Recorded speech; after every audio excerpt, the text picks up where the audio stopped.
The views, information, and opinions expressed during the following program are solely those of the individuals involved and do not necessarily represent the views of Access Communications, its representatives, or its employees.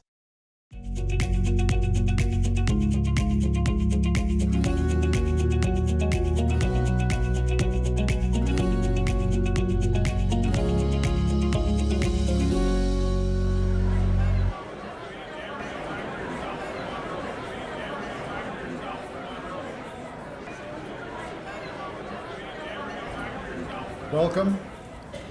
My name is Dick DeRyk. I'm the chair of the board of the Yorkton Sports Hall of Fame and Museum. When we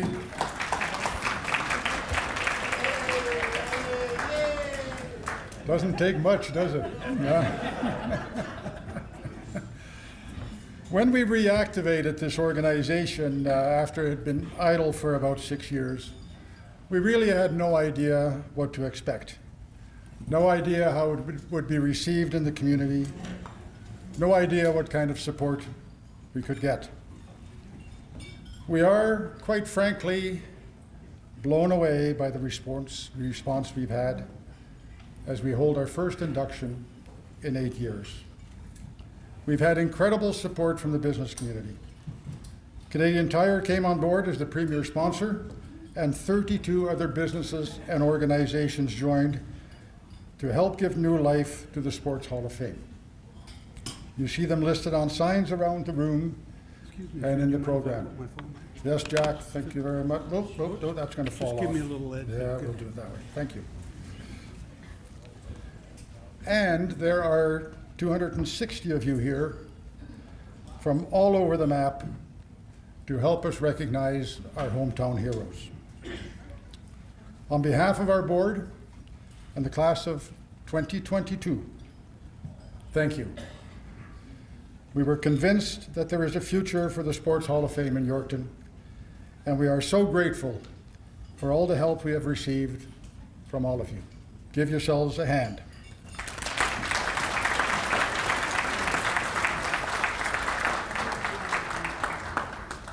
The past 2 years, we've been busy. We have moved our displays here to the Gallagher Centre, out the back door, go and have a look at them before the evening is over. We've also created a wall of inductees there. We have a new website, and now we are having this class of 22 inductions. It's taken work and dedication on the part of our volunteer board, and I would like in particular to recognize Don Pfeiffer, who kick-started this whole process 2 years ago.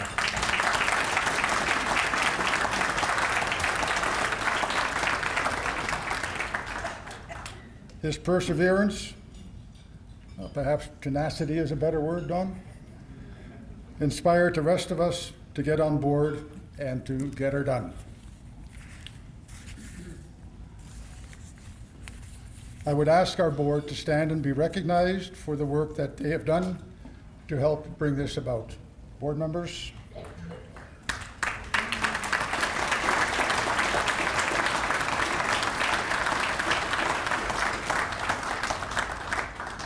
Jennifer Ingham could not be with us tonight. She was also a great contributor. I would be remiss in not recognizing those here tonight who were on the original board back in 1993. People like David Barron, Randy Golden, and in particular, Vern Pahal, who was the original push behind the Sports Hall of Fame. He was its first president, and he'll be celebrating, I think, his 92nd birthday pretty soon. Vern, stand up, Vern. Stand up.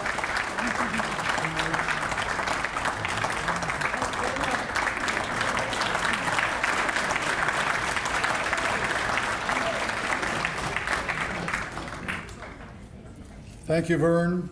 Thank you all who have had a part in helping us get back to this.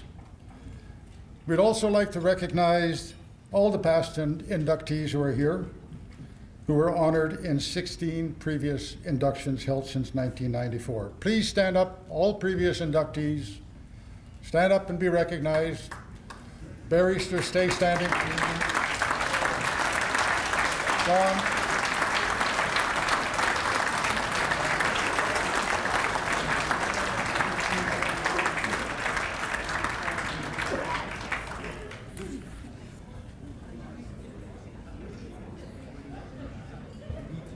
Barry was standing up, actually. It's hard to tell.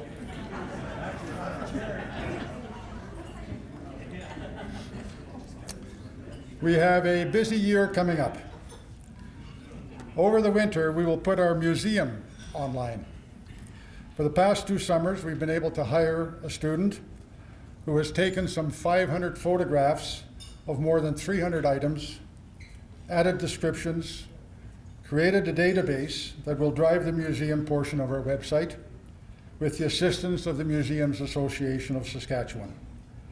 People anywhere and everywhere will now be able to not only read about our inductees, but see our sports memorabilia from wherever they are. And in January, nominations will open for the class of 2023. So we can all do this again a year from now. Give some thought to deserving athletes and builders, and we will gladly provide you with the nomination information. But let's get on with why we're here.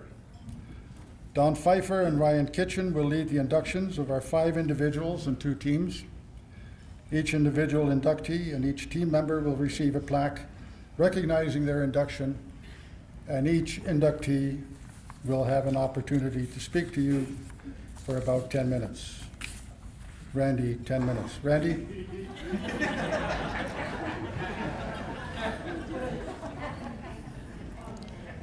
That's like feeding a horse one oat.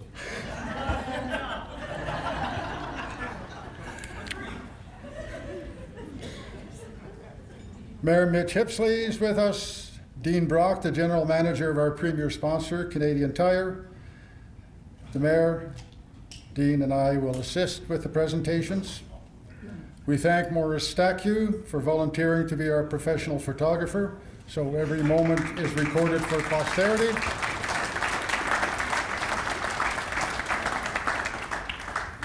And likewise with Access Communications and Cole Smith behind the camera over there, who is recording the proceedings for later showing on Access Now. Let's get started. Thank you.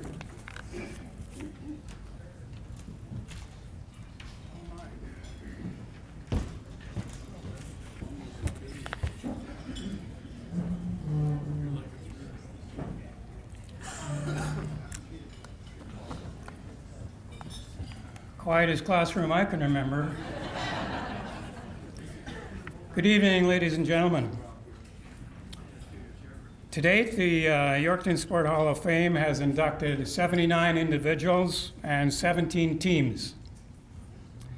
This evening, it is my privilege as chair of the selection committee and representative of the general board, of course, to oversee the induction ceremonies. The selection committee, not sure if this is an explosive or what. The selection committee, for your information, consisted of 5 members. After spending considerable time reviewing and scoring the applications, nominations that came in from previous years, as well as those we received this past year, it was a unanimous decision to recommend all of the nominees for induction this year. Once this recommendation was taken to the board, again, the decision was unanimous to recommend the inductions that we have this evening. This year's inductions also present some rather unique situations, and more specifically, this will be the first time that we will have an inductee join his father, his brother, his niece as a member of the Yorkton Sport Hall of Fame. I'll leave you guessing. This will also be the first time that we've inducted people posthumously into the hall, honoring not just 1 but 2 such inductees this evening. It'll be the first time that we are inducting those eligible accomplishments of a team from way back when, over 50 years ago. Some of them are still awake. And it'll be only the third time that a husband and wife have also been inducted into the Hall. And of course, as mentioned, this will be the first time that we're holding the rejuvenated Sport Hall and Museum induction since 2014. So a few rather unique facts there for you. The format for this evening will include either Ryan Kitchen or myself presenting a verbal citation of the inductees, the written one you have before you in the souvenir programs. The inductees will come forward and be presented with their plaques, as mentioned, and then have their say at the mic as well. And I know Dick mentioned this, but he forgot to mention that if they go over the 10-minute limit, there's no big deal. They simply have to buy drinks for all of us. Thank you. Seriously, we certainly look forward to the replies from the induction, or from the inductees, or their designates. This is their evening. Access Now was already mentioned. Morris was mentioned as well, and if you'd like some special pics after the ceremonies are formally over, you can certainly check with him as well. And again, a special thank you to our dignitaries who will be offering a congratulatory handshake to the inductees before they proceed to the podium to receive their awards. Your Honor, Mayor Mitch Hipsley, Dale Block, General Manager of Canadian Tire, our major sponsor, and Dick DeRyck, our chair, will be offering those congratulatory handshakes. Thank you, gentlemen.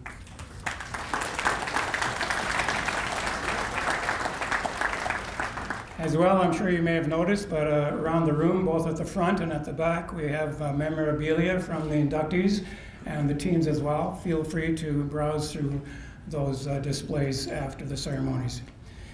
And with that, let's get started. And for the first induction or ceremony, or the introduction of the first inductee, I would ask Ryan Kitchen to come forward.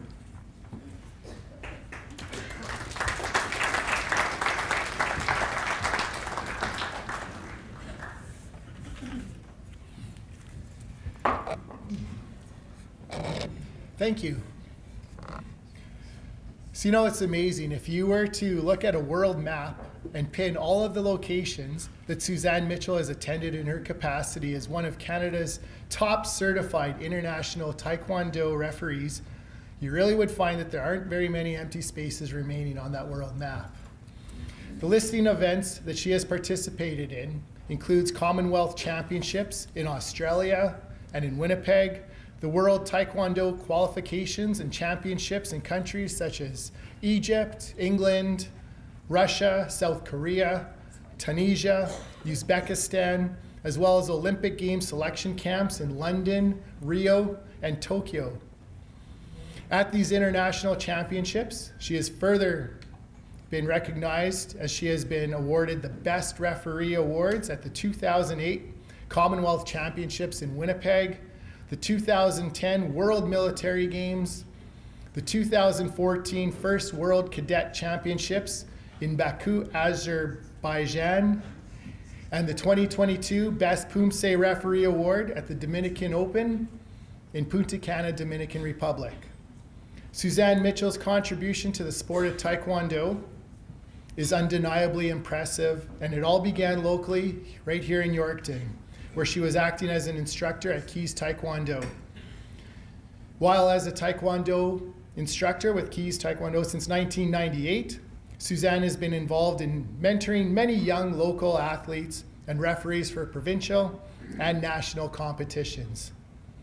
She has served the sport provincially as the chair for the Saskatchewan Taekwondo Referee Committee since 2005, where she prepares educational seminars and mentors provincial referees. She is presently mentoring 2 higher level referees to transition to the role of the chair for the provincial body to ensure a successful transition.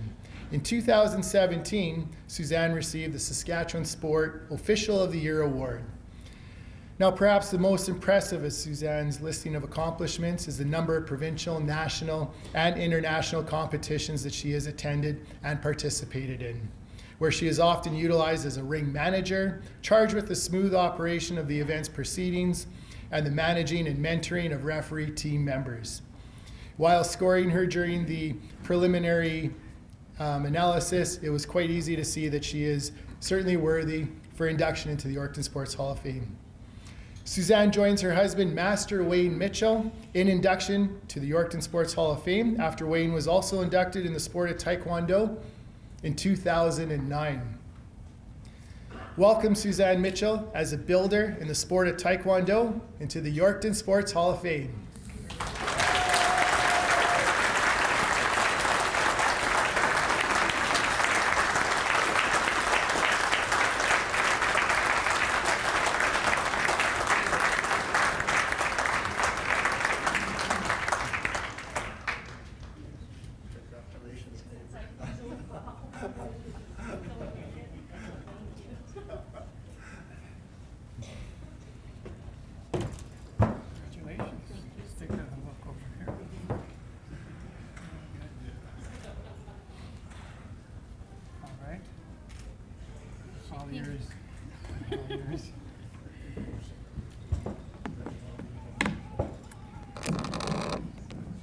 Well, that was quite an introduction.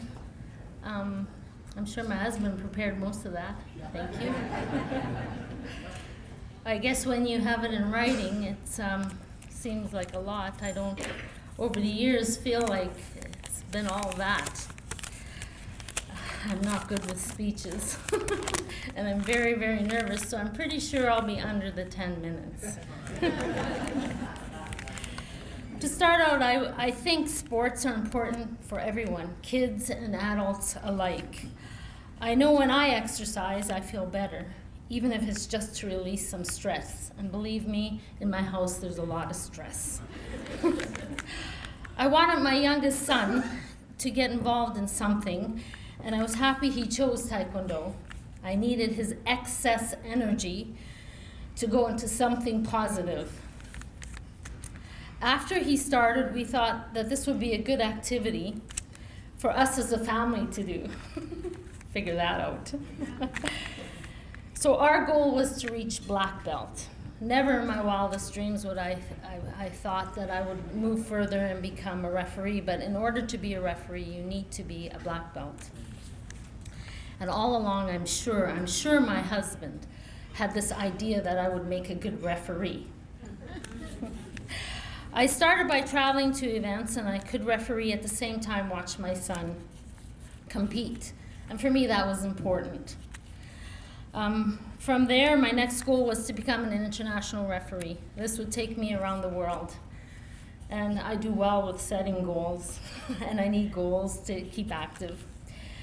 And you would be amazed how many people in other countries have not heard of Saskatchewan, let alone Yorkton. Well, let me tell you now, and they know of Vancouver. When I say Canada, they think of Vancouver out in the west, or Toronto out in the east, but never, so I always say central Canada, right in the middle, Saskatchewan.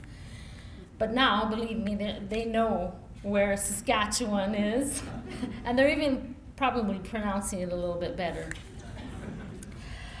My journey in Taekwondo and all that I learned, I give thanks to Grandmaster Ha, founder of Keys Taekwondo. With his guidance and his vast knowledge of Taekwondo, he encouraged me to keep learning and to keep improving. Without Taekwondo, this would not be possible.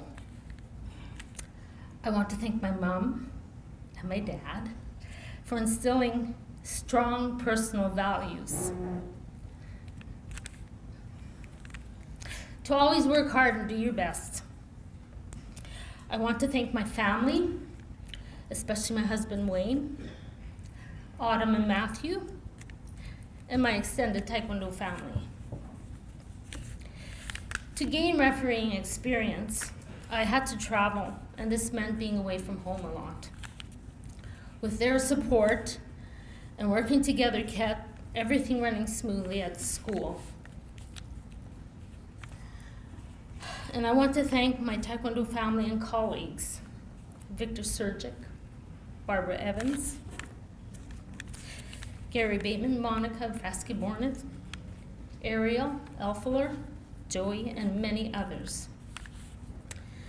And I want to thank, I have two special guests that came to Canada from Switzerland, Kurt Hunziker and my cousin Uli Hauserman. They traveled all the way from Switzerland, and they're here tonight.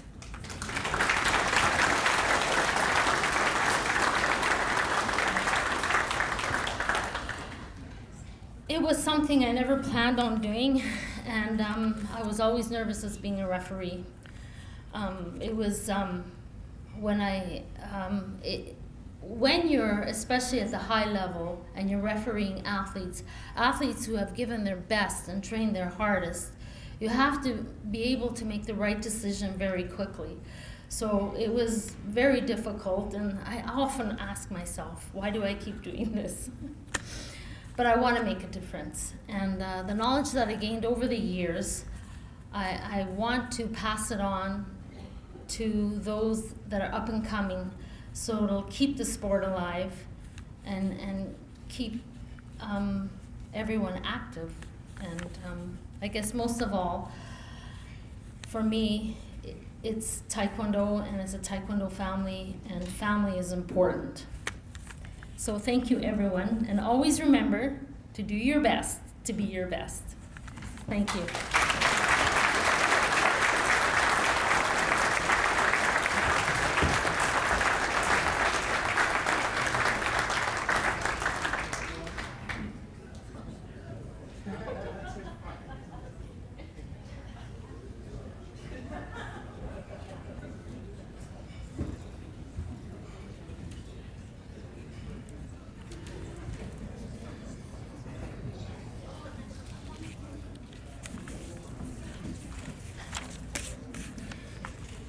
Yes, while scoring, as we were doing the analysis, it was as close to a slam dunk into induction as it would have been for Susanne Mitchell, of course.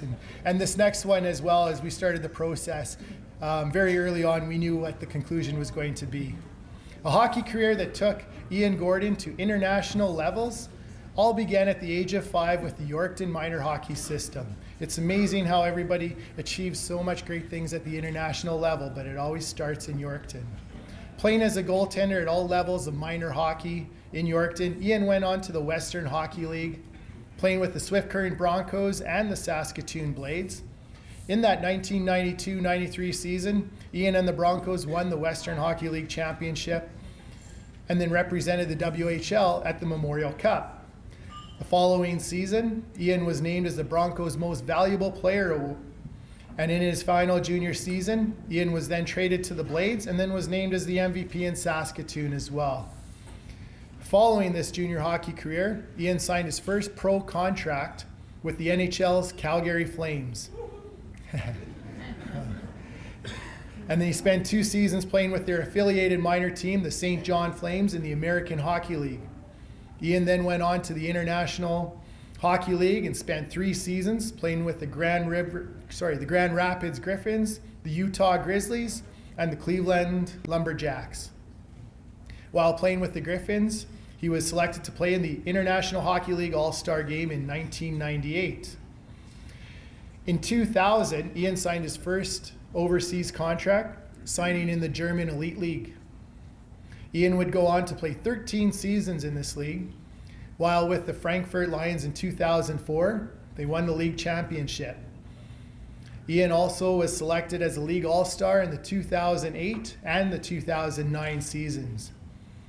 In 2013, Ian retired after playing more than 700 games in the German Elite League, holding league records for the most games played and the most career shutouts of 45.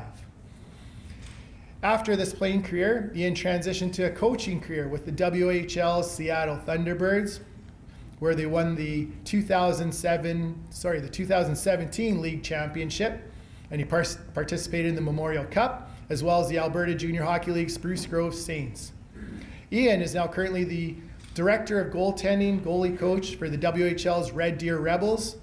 And Ian has also spent time with Hockey Canada as the goalie coach for the Team Canada's Under-17 program. Currently residing in Edmonton, Ian also runs various goaltending summer camps across Alberta and Saskatchewan. Thanks to a lifetime dedication in the game of hockey that all began here at home in Yorkton, we welcome Ian Gordon for induction as an athlete in the sport of hockey into the Yorkton Sports Hall of Fame.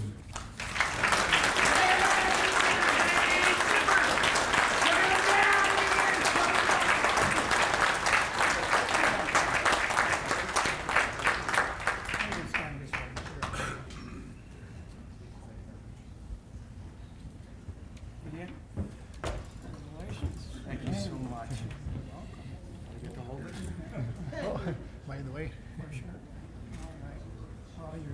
Thank you so much. Thank you. I'm going to be sitting. Okay. Oh boy. Oh, that's not it.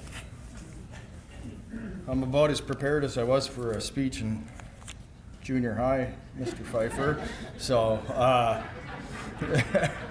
anyways, congrats to everybody else being inducted today. I will be short and sweet, like any of my speeches in school. But I'm going to go through, I got some bullet points. I guess this is how you do it in a coach. I got to be quick and to the point, not ramble on if I can. But the first part was as a congrats to everybody else being inducted, and credit to the people for getting this back going again. Very honored to be here today. I have to thank Brent Sutter. He is my boss now with the Red Deer Rebels. He is a very loving man, like all the Sutters. But when I did bring it up with him on Monday, he said, "Ian, you have no choice but to get in your car and go." So the goalies performed okay last night, well enough for me to be in the car today, to be here tonight. So a huge thank you to the Yorkton Minor Hockey, because this is where it started for me. I was very fortunate to have great support of coaches, youth coaches. Randy Golden's name was used. Wayne Resnack's here. My dad. Anybody who knows hockey in Yorkton knows Al Harrison and the impact he had in my life. So through it all, I had great people who probably believed in me, that gave me the opportunity to have some success as a kid. The biggest thing looking back through my Yorkton Minor Hockey that made an impact on me was the age group of the guys I played with. I was very fortunate. I don't know what happened with you people who had kids in 1975, but some 74s, but I'm gonna say they were on the bad side. But the 75 age group is where I come from, and I had such great friends and great teammates that we all wanted good things. I know we got in trouble, and some of you are parents of these people, and we, thank God there were no phones.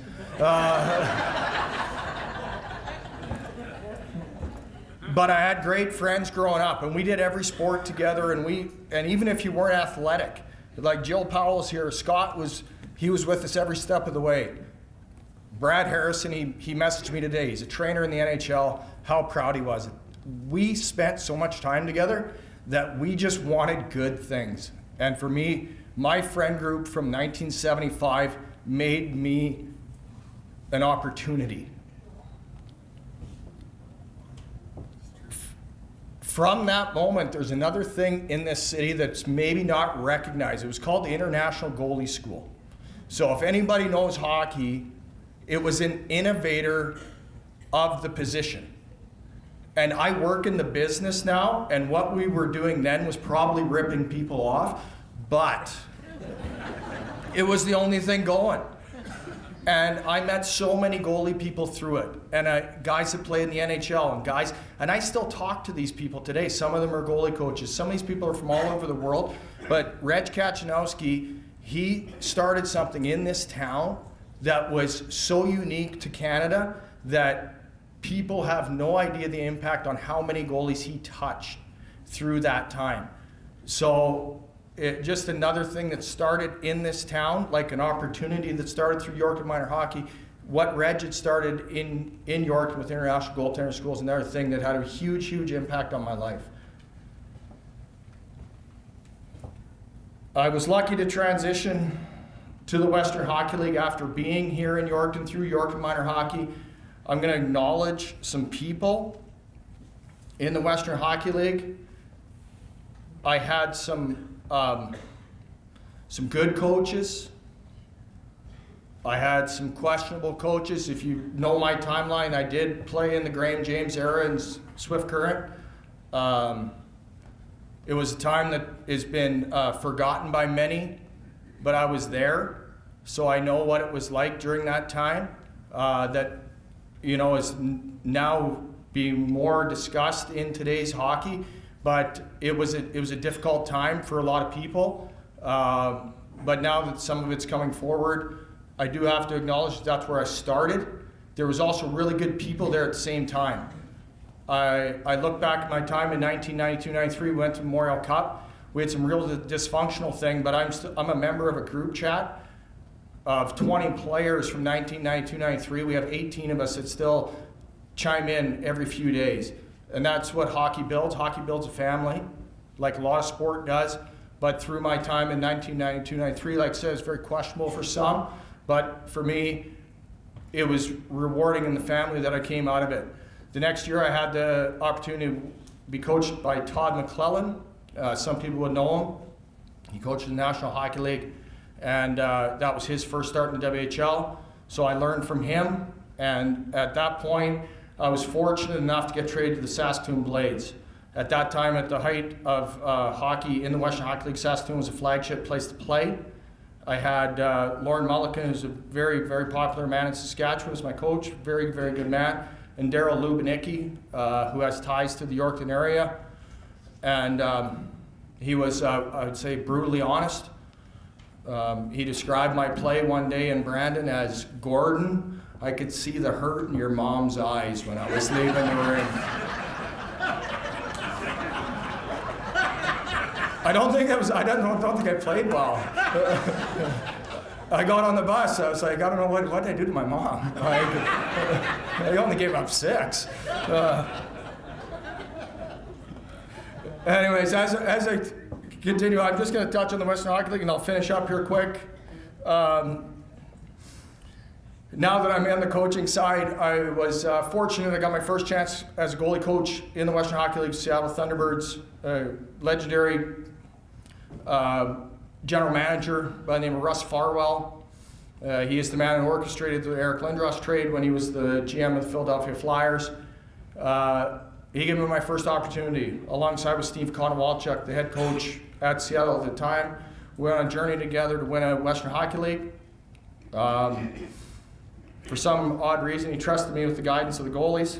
So he brought me along with him again to Red Deer. And like I said, to work with the Sutter family is a privilege in hockey. I could learn something every 15 minutes just being around them. Whether you buy into whatever they may portray, they are very, very smart people and treat everybody like family, and that's what hockey to me is all about. As a pro, I signed with Calgary, and to be fair, I would have signed anything they put in front of me because I had no idea what I was going to do if I didn't play pro hockey. That's how well I was in school. Thanks, Don. I was prepared for nothing else, and I'm very fortunate to have been given that opportunity to play a game that I played in the driveway with friends, outdoor rinks, whatever, to be able to play it in front of 18,000 people across the world. I've played in, I was going through it with Calvin when we talked. I think I played in about 12 different countries. I played a game in Japan. If the puck went over the net, it would land in a swimming pool. I played in Russia with a police car in the front and the back of the bus. Yeah, I played all over the world, and it started here, and there's no Harrisons today, but we'd have training camp in Italy when Brad and I were in Frankfurt, and look at us like distinguished guys drinking red wine, and what Todd Rusnak taught me today, you're supposed to put vodka in the red wine. But we're sitting in the mountains in Italy having red wine looking out, and he says, he always called me Cheese, he's like, Cheese. He goes, look at us, a couple of guys from Yorkton drinking wine in Italy. But it was fun, and we did it in Japan, and we did it in Finland, and we did it in Italy, and Austria, and Czech Republic. It didn't matter. But I loved doing it, and every single day I got to go to the rink and put my equipment on, I was the happiest guy in the world, because the safest place for me in the world is on the ice. So for that, it was a privilege. So I transitioned through Grand Rapids, Salt Lake, Cleveland, and that was all fine. And then my time in Germany is where things went a different way for me to succeed. And what I thought going there was for a year, I came back 13 years later. And accolades are great and stuff, but I built a hockey family and connections in the country of Germany that I'll never forget. And to me, I had to embrace being in their country, to actually enjoy being in their country. And I know that we would expect the same of someone if they came to ours. So the people there were great to me. I enjoyed it. And I look back on it with all kinds of fondness with what I was able to accomplish. The last thing I'll have to say is about my parents. They're here. And I'll start with my dad. If there was, I actually have a presentation on how to be a hockey parent. I don't include my parents in it, but if anybody knows my dad, he's a very humble man, and it didn't matter if I was good or bad, he never said a word about my performance. And with that being said, I didn't know if I was good or bad. But I do wish I had more of that in my own parenting. But anyways, he was incredibly supportive, and with that being said, I mean, he couldn't have been a better goalie dad. My mom, I would present on this. I'd say, well, when I was a kid playing goal, I'd always see my mom standing by herself. So I just assumed all the other parents hated her. So maybe I'm right, but either way, she rode and had to see every save and every goal that went in. And when you're that far away, when you're the goalie's mom or dad, there's nothing you can do to help them once they get on the ice. So, but to support them. And I had that support through my parents. I had that support through my grandparents. I had that support of two of my uncles, my auntie. I know they made the trip to see me in Germany when I was playing. And then the last part of it is I didn't just get to play professional hockey until I was 37 alone. I had a wife. Well, I do have a wife, I guess. I have a wife, and I have 3 kids. Chase was able to be here tonight, but they had to deal without dad for Christmas, dad for New Year's, dad for birthdays, dad for anniversaries, or husband for any of that, because they supported what I wanted to do.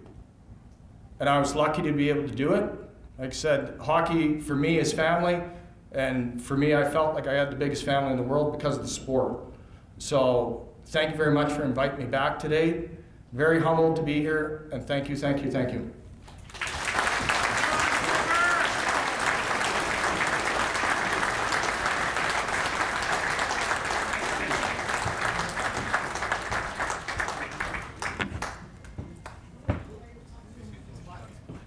Ian, it's not worth very much, but here.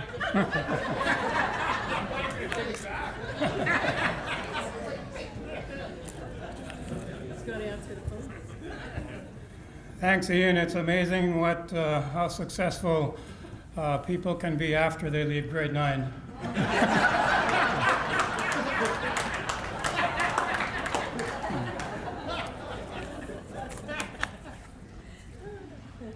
Vic Kreklewetz.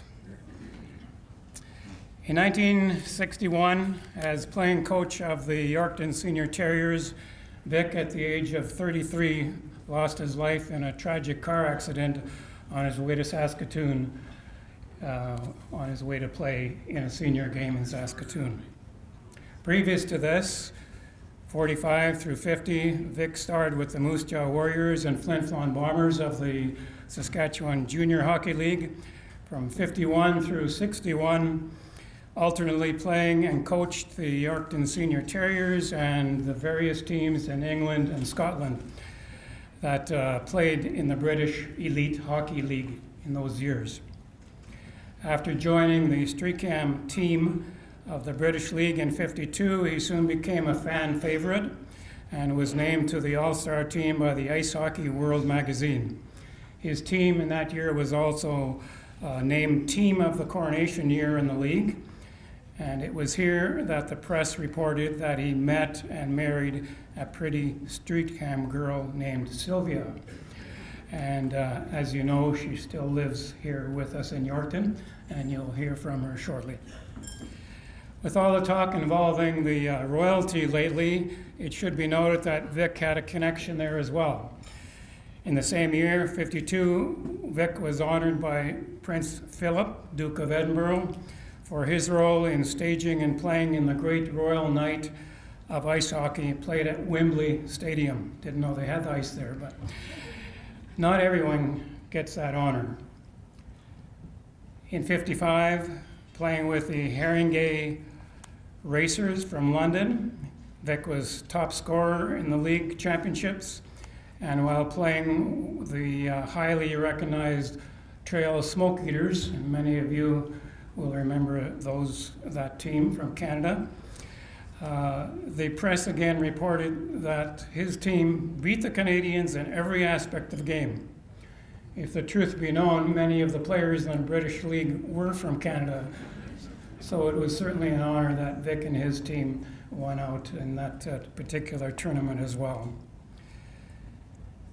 During his years with London, he was heralded as not only being the top scorer, but successfully being able to play every position except goalie. And often, if needed, he did exactly that. In 58-59, Vic played for and coached the Edinburgh Royals of Scotland.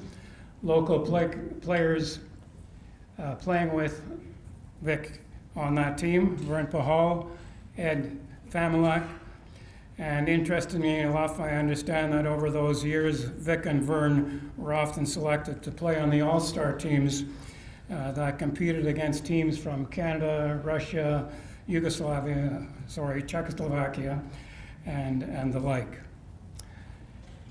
Vic, or Krecky, as he was known in the hockey world, was often referred to, and again by the British press, as one of the most respected, talented, and versatile players to ever play in the British Hockey League. Locally, after the accident that took his life, the Yorkton Enterprise also paid an honorable tribute to Vic, and I quote, "Vic was a natural athlete, a leader, a dynamic competitor, an all-around performer, and an outstanding representative of his country and of the world of hockey and his community of Yorkton." With these accolades in mind, it is a pleasure to welcome posthumously Vic Kreklewetz into the Yorkton Sport Hall of Fame as an athlete.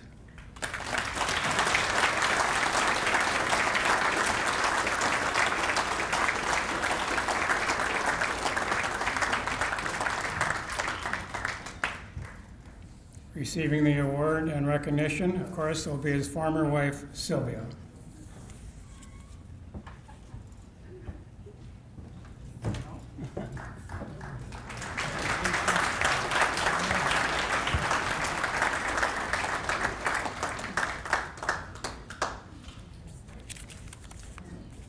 All yours, Sylvia.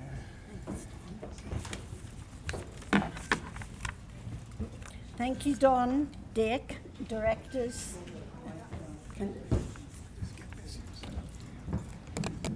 Thank you for the honor of inducting Vic into the Hall of Fame. When I look around, possibly 50 to 70% of the people here tonight weren't even born when Vic passed. So you don't know about him. Vic was one of 10 children, born when his mother was pregnant with her 10th child. Vic was 6 when his father passed away, and so he was raised virtually fatherless. I like to think that the main influence on his athletic abilities was due to the principal of his school, Burke, C.J. Drake, father of legend Claire Drake, hockey coach and Hall of Famer. C.J., as he was affectionately known, was more likely to be regarded as a sports enthusiast rather than an academic one. In those days, every school had their rink and the team to go with it. There was Victoria Vinegar Slops, Simpson Sissies, Burt Bums. And so CJ was likely to turn a blind eye on Vic and best buddy Mitra Presti when they wore their skates into class in order to get most out of recess time. Those skates, by the way, several sizes too big sometimes, handed down by big brothers. The parents were eventually picked up and signed by the Moose Jaw Canucks and played on the championship team together in 44, 45, 46. At that time, Moose Jaw was known as one of the best junior hockey teams in Canada. Mitro went on to his NHL career. Vic, meanwhile, signed with Streatham of the London England League.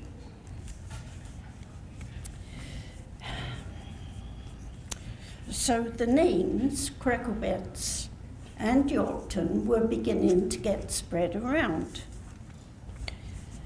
In '52, while playing in London, he married a girl, local girl, and brought her from a city of 10 million to the sleepy little city of Yorkton. Quite a difference, that's for sure. Vic eventually became player coach of the Yorkton Terriers, but I use the word coach loosely. In those days, coach had many hats. In the summer, it was getting to the players to come to Yorkton to play.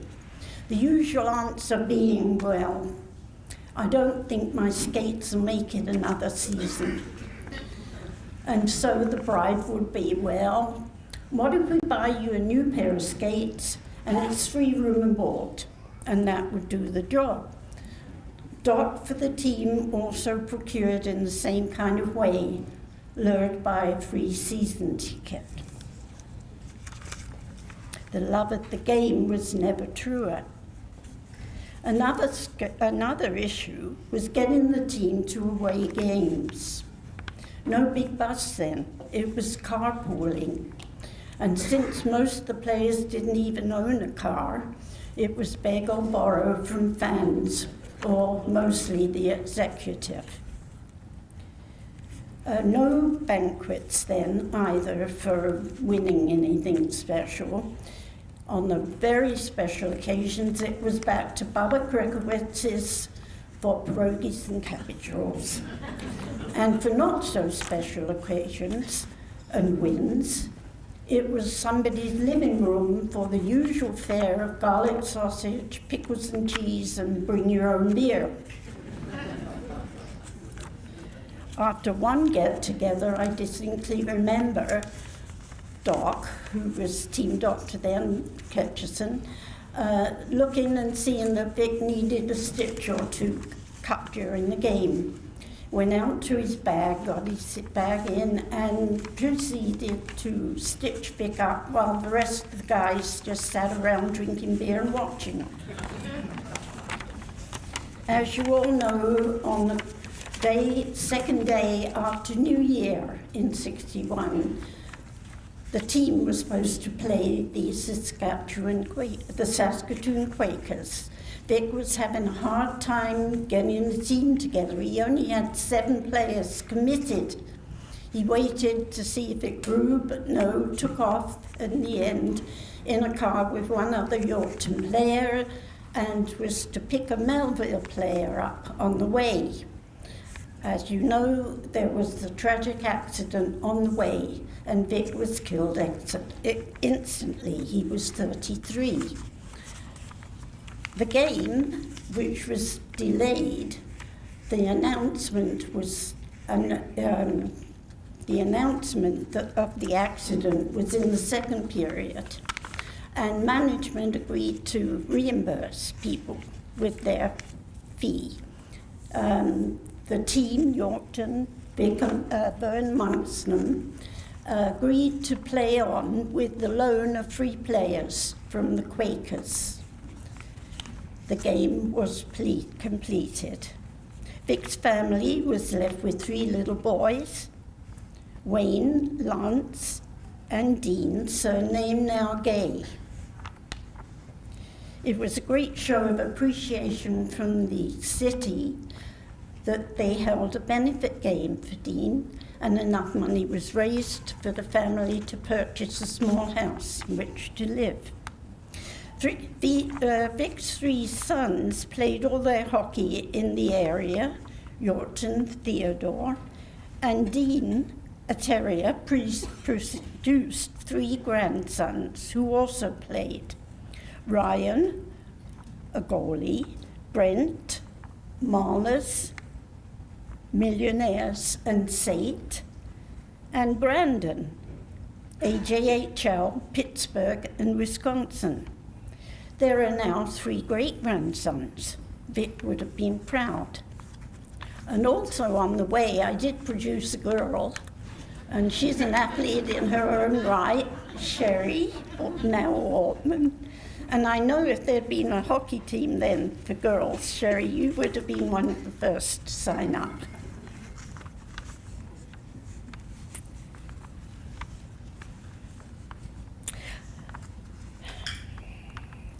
It was through the efforts of people like Vic, the executive, supporters, and really hardy friends, the ones that used to go to the unheated rink, blankets over their arms, pads to sit on, no seats then, just plain benches, that hockey in Yorkton, an area, thrived and was able to survive until the next event, junior hockey.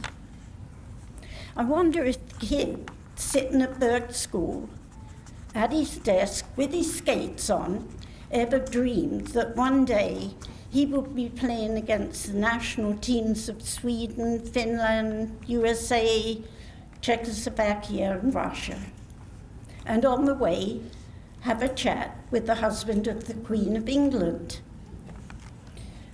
In conclusion, Vic's hockey and athletic achievements were many, and I wanted to bring the focus on how our city's great performances began.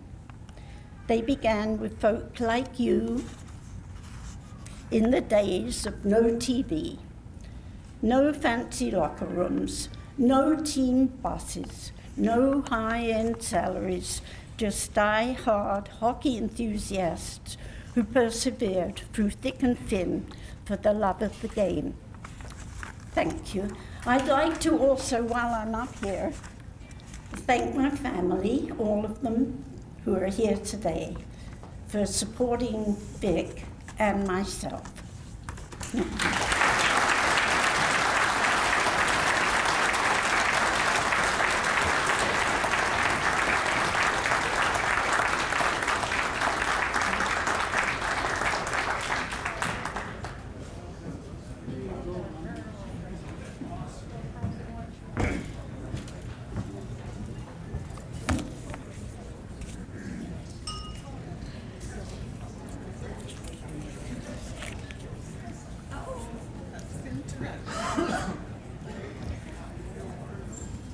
1964, YCI Gritters 8-man football team.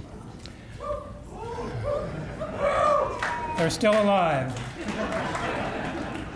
I was thinking earlier that we should have had them on at the beginning of the program, because as good a shape as they were many years ago, this time of night, it's probably past their bedtime, but we'll proceed from here. Seriously, in 1964, this Yorkton Collegiate Institute Gritters team went undefeated on their way to the Saskatchewan High School Athletic Association 8-man football championship. Throughout the year, they scored 309 points while giving up only 19. 4 of those games were by shutouts, 3 of them coming in the playoffs, including a 30-0 win in the provincial final. In fact, over a 4-year period, 61 through 64, the Gritter teams were considered a football dynasty in 8-man football, losing only 4 games in those 4 years, and also winning the provincial championships when it first began in 1961. One might ask why this team is any different than some of the present-day teams we have in the Yorkton Minor Football League or at the high school level, who have had much success over the last few years. We know the present-day teams, and some of the coaches are here, are some of the best in the province. Excellent coaching, multiple teams competing at various age levels have led to this success, and credit to them. However, the situation in early 60s with this team, the situation and the environment was somewhat different, rather unique. The talent displayed by this 64 team and the success they had was quite amazing, considering the players did not have the opportunity to play in minor football in order to develop their skills and gain experience, as is the case today. The only pool of players they had came from their one and only high school, just the one school, and they only had one coach, Mr. Ed Magus. A considerably different scenario than when we look at the teams today. Can't really compare the two, but certainly a unique situation. Ed, who over his career also coached 6, 9, 10, and 12-man football, and by the way, had success in all of those categories, stated that every team he coached was special to him. However, this team was a little extra special because they exemplified more than most the true meaning of the word team. They were a close-knit group, often coached one another, I understand, and even held practices on their own. Something quite exceptional for players at a high school age.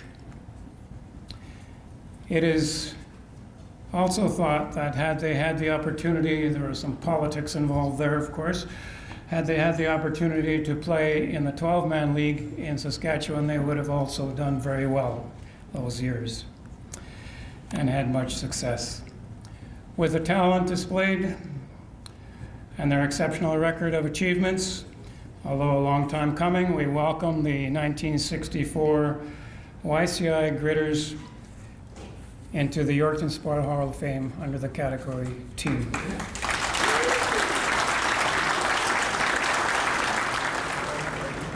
Okay, at this time I will read out the names and they will come forward, receive their plaques, and then assemble on this side as well for some picks. First of all, Ron Blacko.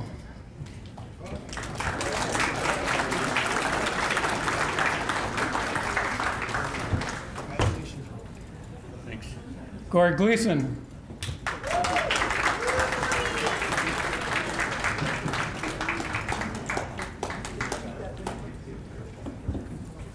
Ron Hodgson.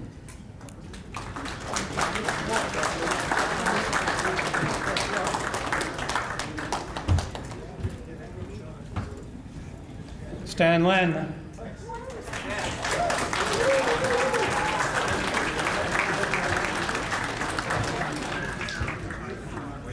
assistant captain, and I might also thank Stan. He was just an exceptional help when assembling and getting me all the information, assembling the team, making all the calls, so thank you, Stan. Grant Martell.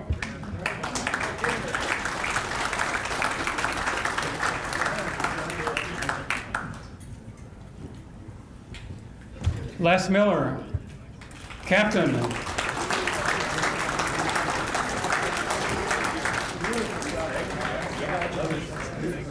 He hasn't taken that jacket off in 50 years. Over here.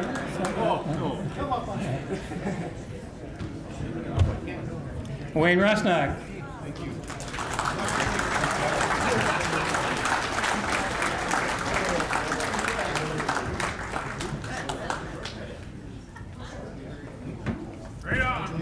Dennis Schindel.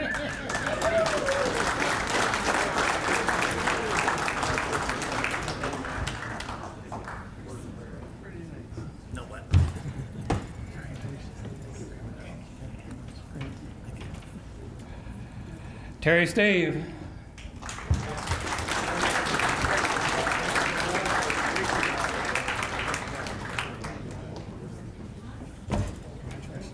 Thank you. Larry Studenberg.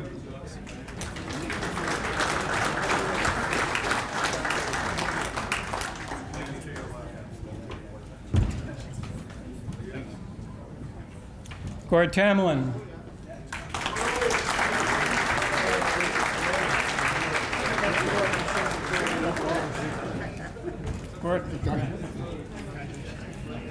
Gord's still refereeing at 95, no, sorry, how old? Still refereeing at the high school and minor football level in Yorkton. May not be as fast as he was before, but certainly he's still doing a great job.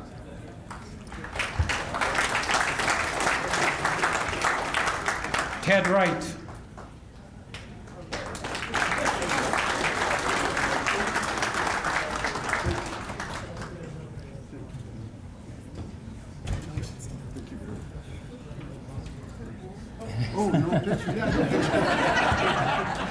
Claire Zeleniak.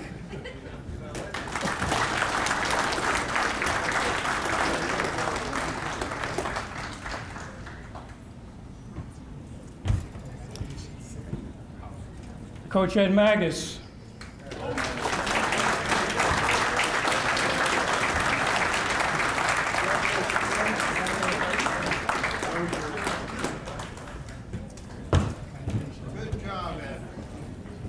I might add, after coaching for so many years, I think Ed's still dreams about designing plays and for football. And I think he told me the other day that if the Saskatchewan Rough Riders needed some advice on how to successfully counter the... Yeah, they can use them.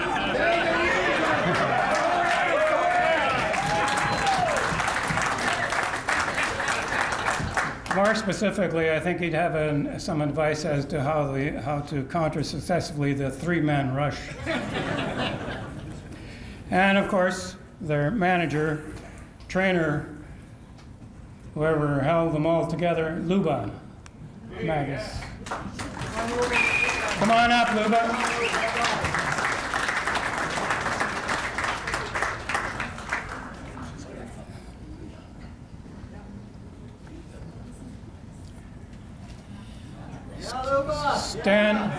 Stan and the boys wanted everyone to know that she was an integral part of the success of the team.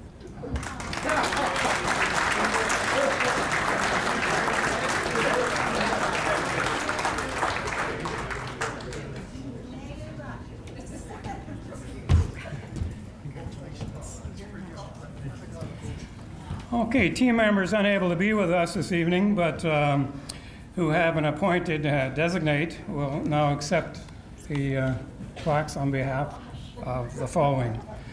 Bob Optimichuk, accepting on behalf of Bob, is his teammate Les Miller.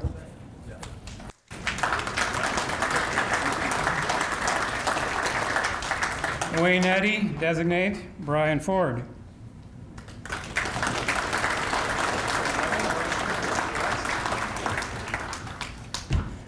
Duvie Lang, designate teammate Ron Hodgson.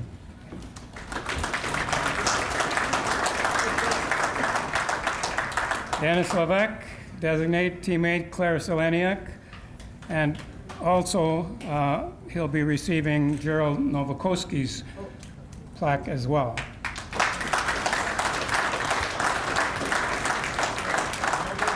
Jim Logan, designate his wife Jill Powell. His wife? Oh, sorry. Oh, wow.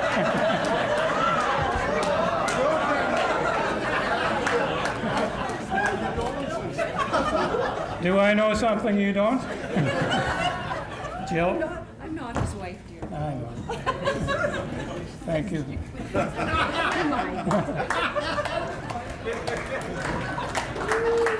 Ken Schutz, designate Dave Rotinsky.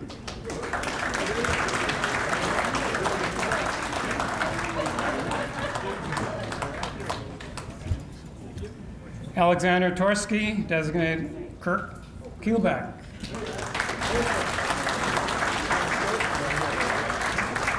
Good to see you.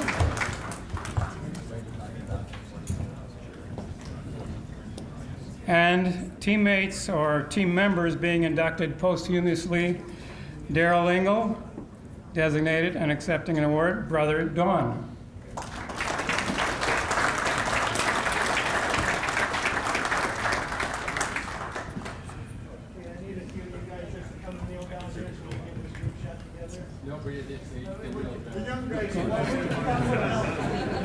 Henry Figi, designated teammate Ron Blacko.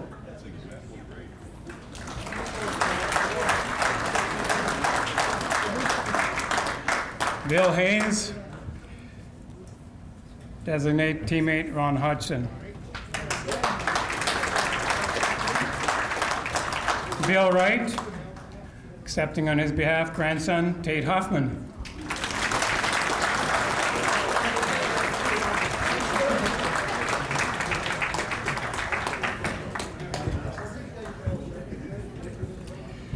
And I should note that Dan Bush and Victor Glickman were also members of the team, but were unable to be located.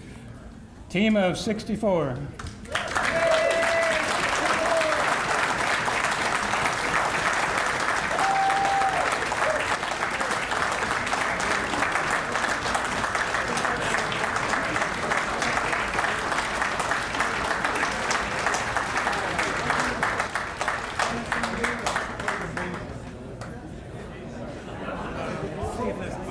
This time we have the reply from the team: Stan Len, assistant captain, and Coach Ed Magus. Gentlemen.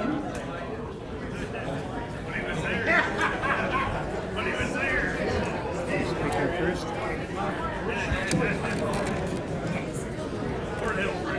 I got the short straw today.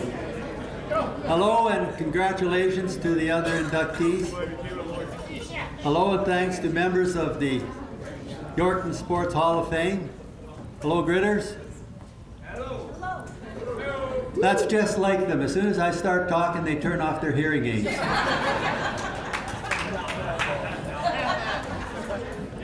And hello to everybody else that is here tonight. On November 14th of this year, it'll be exactly 58 years since we won our provincial high school 8-man football championship. 15 Gritters, including Coach and Luba, are here to celebrate our induction into the Yorkton Sports Hall of Fame. They have come from every province in the West, some from as far away as Vancouver Island. I want to thank all the Gritters for being here tonight.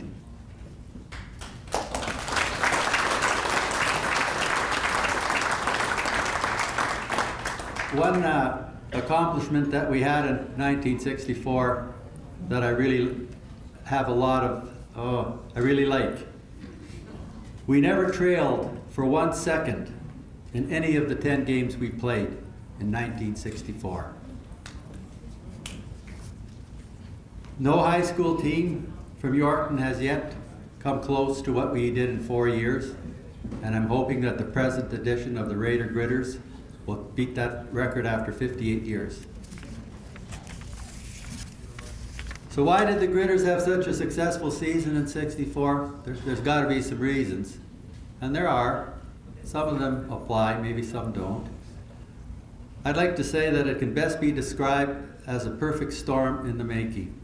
Everything that could go right did, and hardly anything seemed to go wrong. For one thing, we were very well coached. That's been well documented.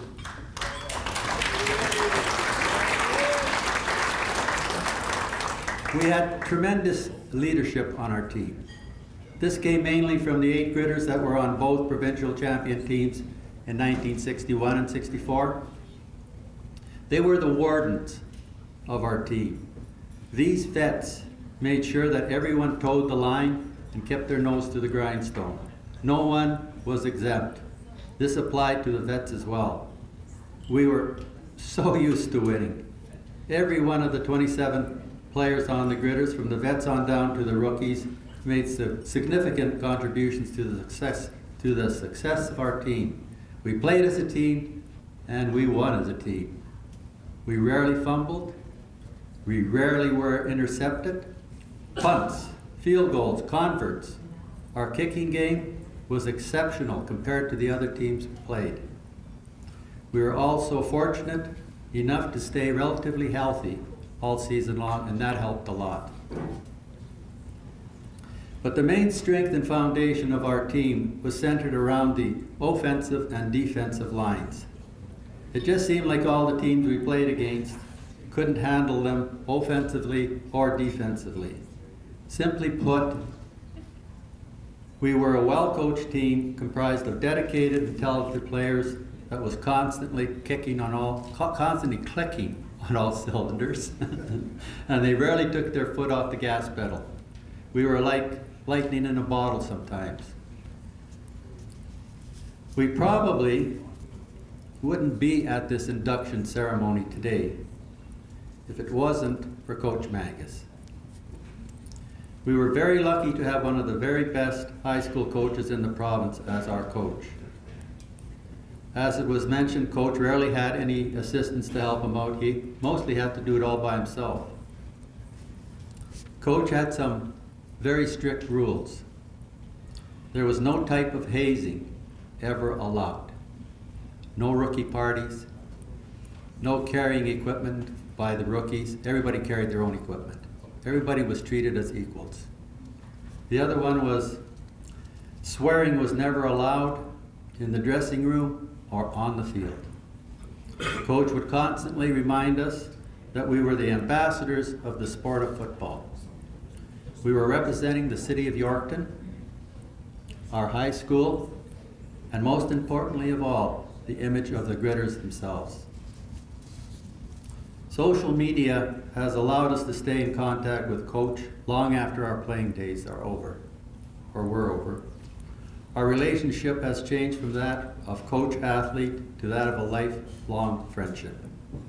It's been great getting to know the man behind the whistle. Coach Magus is the heart and soul of the gritters. You taught us a lot about life on and off the field.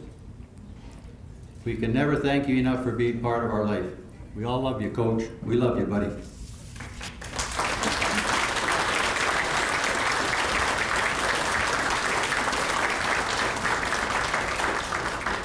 The Gritter football team would like to acknowledge the contribution Luba Magus made to our team. Luba is the mother of all the Gritter teams. Only work would ever prevent her from missing a football game. Thank you, Luba, for all the times you had to help us with our on-field injuries. You were the only trainer the Gritters ever had. You were always there behind the scenes. You know, sometimes it rained, sometimes it snowed. Sometimes our field was just a quagmire. But somebody had to look after, washing the uniforms. Somebody had to look after sewing the uniforms. Somebody had to help with all those things behind the scenes. And Luba, we thank you for your lifelong friendship and devotion to the Gritters, and bless you for putting up with Coach all these years.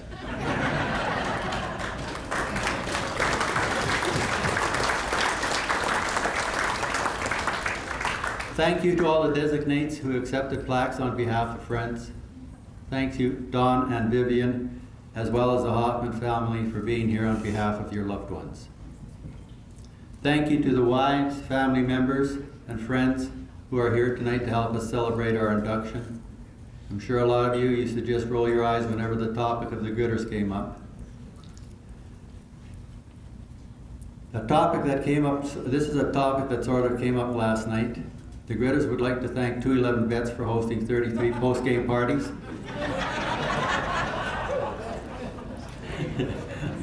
We've been part of the Gritter family for most of our lives. We have a bond that is very special. We're Gritters, and we're Gritters for life. Unfortunately for us, we are slowly running out of football field. But now, after all these years, we get to leave a legacy behind us. From now on, anybody visiting the Yorkton Sports Hall of Fame will be able to see our team picture on the wall. And when they do, I hope they say to themselves, that must have been one hell of a good football team. And yes, Gritters, we certainly were.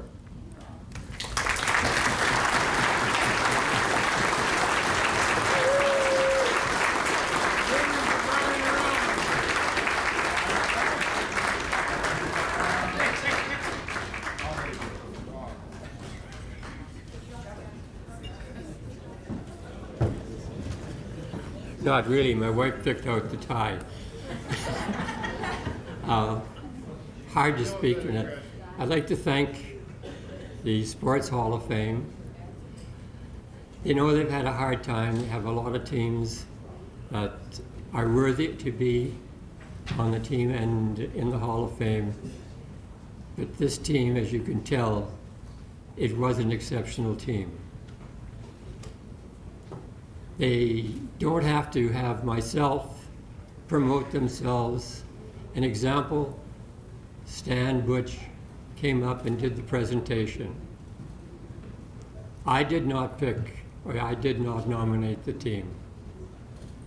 Because someone would say, well, Ed, you nominated him. I said, no. It was strictly a team initiative, and that's what sports is all about, the team initiative. Like I told the young Raider Gritter today, it's not the coaches that win the championship, it's the players. And one thing that we try to do as coaches is to teach the players responsibility. Everything else is secondary, but nowadays the big rights. Well, the rights that we had was they had the right to play football, but they had the responsibility. And you can see from the team we had and the results they had, they were a very, very responsible team and represented the community well. So on their behalf, thank you again, Hall of Fame, team, Gritters, family. Thank you for the compliments you paid me. I don't deserve them. You deserve them. You are the workers. I just stood and watched. Thank you.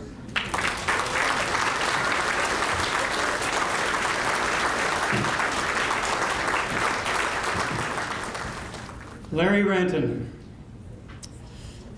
People in the sporting world who hear the words Boston and marathon automatically think of the highly acclaimed Boston Marathon race. The words are synonymous. They just automatically go together. You think of one, you think of the other. And so it can be said, I believe, that in the late 70s through to the early 90s, the word slow pitch, and when you mention the word slow pitch in Yorkton and community, people automatically thought of Larry Renton. Synonymous, think of one, think of the other. Think of Larry, think of slow pitch. From the grassroots up, Larry spearheaded the development of the independently league-owned, first-class, four-diamond slow pitch facility at York Lake Regional Park. Although Larry was 100% committed to completing the project he initially only dreamed of, he also knew that it wasn't a one-man show. Consequently, using his quiet yet persuasive mannerism, he soon had dozens of other community members committed to the project.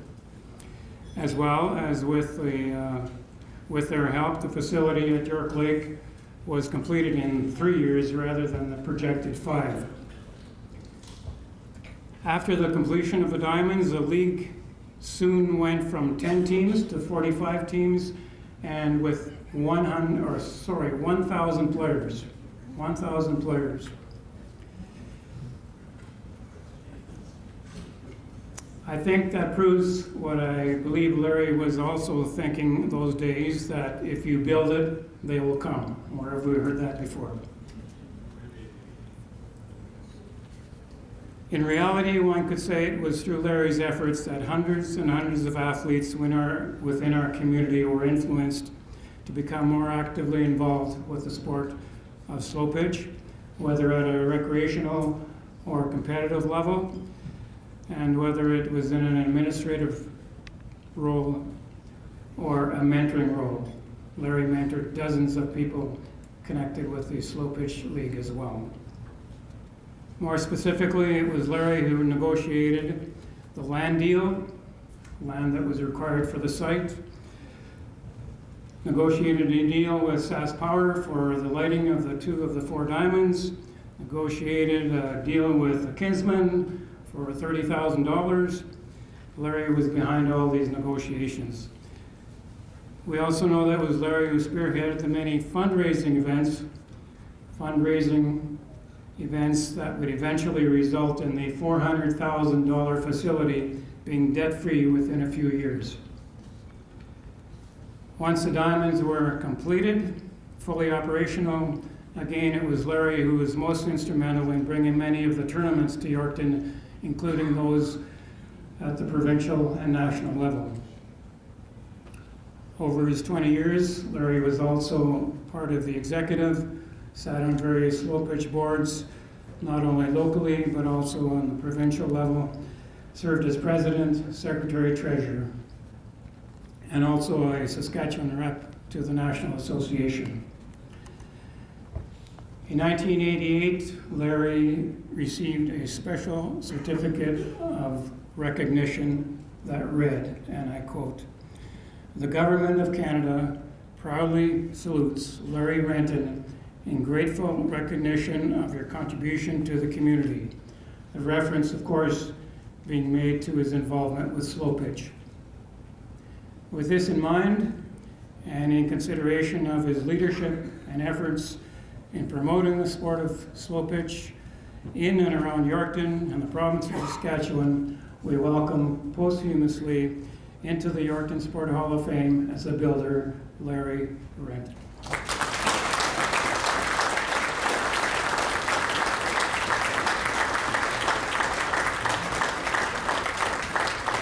Acknowledging Larry's induction and accepting the award will be his daughter, Lori, and some of the rest of the family.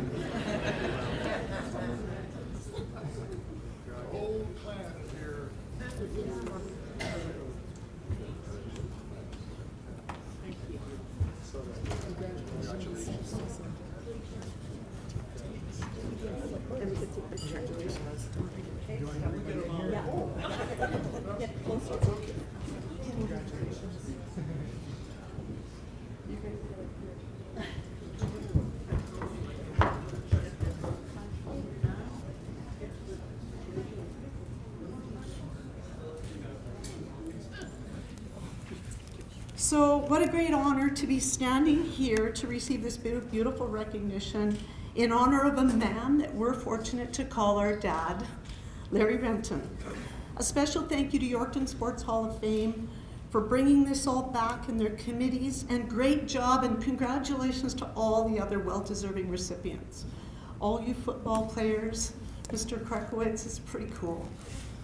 So as the oldest of his 5 daughters, I honestly was wondering what to say tonight.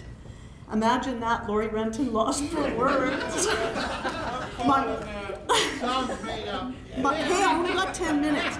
My partner, Rob, I said to him yesterday, I said, I have 10 minutes. I have to do a speech for 10 minutes. He goes, you don't have to use up 10 minutes. So I was doing my darndest. So I just know that Dad would be so proud, as he was nominated back in 1994 by Dave Struthers, and now it's real in 2022. So before I read Dave's message that he sent, I'd like to tell a little story about how Dad got us girls, my sisters, Cheryl, Shelley, Karen. Sandy couldn't be here, she's in Alberta. So how he got us girls to Yorkton, I'll bet you nobody really knows this story. You may be thinking, what the heck does this have to do with tonight? Dad got us girls, Karen, Cheryl, myself, back then. Sandy was a baby, Shelley wasn't even born yet. We lived in Prince Albert. I think I was about grade 5, and he goes, come on girls, I gotta show you something. Well, we're pretty little. He sits us on the floor in a circle with Mom, and he shows us a picture of the city of Yorkton. Well, where the heck is Yorkton? And we go, holy cow, and highlighted on the Yorkton map was JC Beach. Or like, we're sold. So it was like, we were immediately sold. We were so excited. He just didn't tell us we were moving. He showed us why we would want to move. That was our dad. So now let's go forward a few years. I'm thinking I was about 13 at the time, because I had a little bit of attitude. Dad goes, hey girls, come on downstairs. We sat in a circle on the basement floor again. It was like deja vu. And it was on Collingwood Crescent in Yorkton, all 5 of us and Mom. And he pulled out this great big piece of paper. And it was an empty field. So I'm looking at it and, oh, that's nice, like whoop-de-doo. And then of course he says, well, check this out. He pulls out another piece of paper, unrolls it, puts it on all in bright color. And it was a piece of paper with the design of a ball field. This was our first encounter with the idea of ball diamonds, the field of dreams it felt like, now that I truly know was a big vision. And today this great honor in the building category truly makes sense. So a couple things to describe our dad. Strength. His strength wasn't about the strength in his arms, but the strength in knowing when to step up and when to step in and when to step back, especially with 5 daughters. Humor is when he comes up with stuff and you least expect it, for those of you that knew Larry. When he was in the hospital, him and I were having pierogies, a friend of mine made, and right out of the blue he goes, Lori, what's our purpose on this planet? Where that came from. And then another day I walked into the TV room at the hospital and I said, Dad, guess who died today? He goes, not me. Well, okay. This one was really special. I whispered in his ear about a month before he passed and I said, Dad, I love you so much. His response, even though at the time he wasn't talking that much, he goes, I love me too. Holy cow. So there were tears of love. Like, no matter what life circumstances, his sense of humor was always so precious. Wisdom, seeing and knowing the truth and no attempt to fit you in a mold. Dad always accepted everybody for who they were. As I listened to some of the ball players' comments lately, we had a memorial out at the Ball Diamonds a few weeks ago, and there was a letter written by Jerry Kabelka. Jerry couldn't be here tonight, he had another commitment. And he said, I am so honored to have this opportunity to say a few words about Larry Renton. Sorry I can't be there as I have a prior commitment. To me, he was an acquaintance, a colleague, a mentor, and later a cherished friend. I started playing slow pitch in 1981 when I was 17 years old. After a couple of years, I became a team rep. In that role, I became involved with Larry Renton, who was one of the league administrators. At that time, I was contemplating playing baseball, but the slow pitch league was so competitive and successful with about 60 registered men's teams, slow pitch won his heart. Later, I became an executive member, and that was when I got to work with Larry directly. Then I finally got to know Larry as a person. Larry was a very complex job. He had a very complex job involving different personalities and varieties of roles. He had the ability to satisfy those he was involved with, even though it was about making tough decisions. Our working relationship culminated into the hosting of a national co-ed championship in the Yorkton Diamonds. This involved 43 teams from across Canada, from which to this day is a slow pitch Canada record for the number of teams in one division. While very successful, the logistics of running such a large tournament was very difficult. Organizing umpires, the draw, the volunteers working with the city of Yorkton on facilities, all were extremely complicated. Additional diamonds had to be brought into play. Having somewhere around 1,000 people coming to Yorkton and putting Yorkton on the map was so important. The Slow Pitch Centre in Saskatchewan was known nationally. This was pulled off almost flawlessly, which was a large part due to Larry's organizational skills. This tournament was where my respect and my admiration grew for Larry Renton. Larry always respected me and my opinions and always treated me as an equal. If you think or talk about Yorkton slow pitch, only 2 words show up: Larry Renton. So believing, always believing in others. For me, it was, Dad, I want to start a business. His response was, how can I help? There was never a time that he told me what I had to do. So often on our road trips, he would go, Lori, always do what you love. I have a nice comment from Brad Gall, one of the players and very instrumental in working with our father. Brad said he would often ask himself, what would Larry say? Larry's response was the perfect question. What do you think, Brad? So he always put it back on him. Larry really did care about slow pitch and the players, and I'm grateful that he allowed me to be part of his life's journey, doing what he loved. I enjoyed every step Larry and I took. I want to finish by reading a letter from Dave Struthers. Now, Dave was the one that nominated Dad in 1994. I had the most amazing conversation with him. I was delighted, this is from Dave, I was delighted to receive a letter from Lori Renton earlier this summer advising me that her dad was being inducted into the Yorkton Sports Hall of Fame. Amongst the paperwork that was considered as part of the nomination package was a nomination letter that I had prepared and submitted in 1994, the year the Hall of Fame was established. I'm very pleased that someone picked up the ball, submitted a new nomination, and made his induction a reality. I guess there is some truth to saying good things come to those who wait. Lori asked if I would share a few remarks about my recollections of Larry and what led me to nominate him so many years ago. I first met Larry shortly after moving to Yorkton in 1986, joining the infamous Barley Burners co-ed slow pitch team. I served on the Yorkton Slow Pitch League executive as a league representative and ultimately as a president. So I had the opportunity to work closely with Larry for several years and formed a friendship that outlasted my lackluster slow pitch career. Larry was a sincere, friendly, good-natured individual with just the right combination of determination, passion, patience, humor, wit, sarcasm, blended with a little bit of mischief. These traits served him well, considering he often was a recipient of unsolicited advice from players, coaches, fans, who all felt it was their duty to provide an opinion on how to run the league, organize a tournament, assign referees, or pretty much anything that related to the game of slow pitch. Larry would listen intently, use his disarming character to keep the conversation civil, even if there was a disagreement, and then with a grin and a wink in an eye and a shrug in his shoulders, he would proceed to do what he thought was the right thing.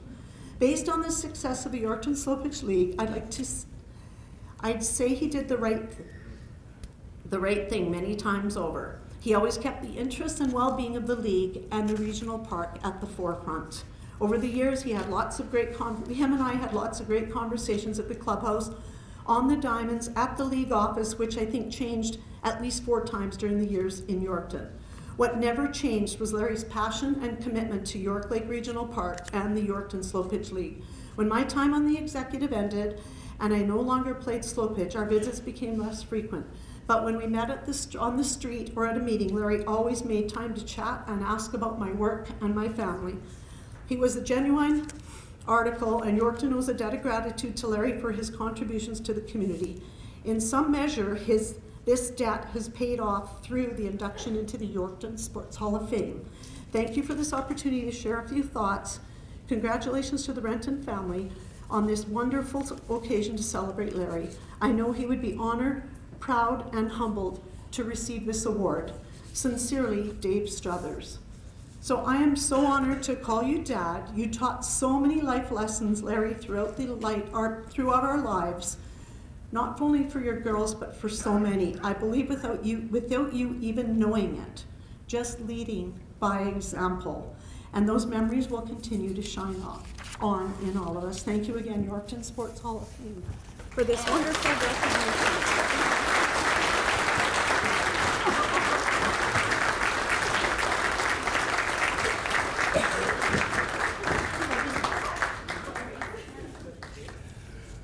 We're getting there.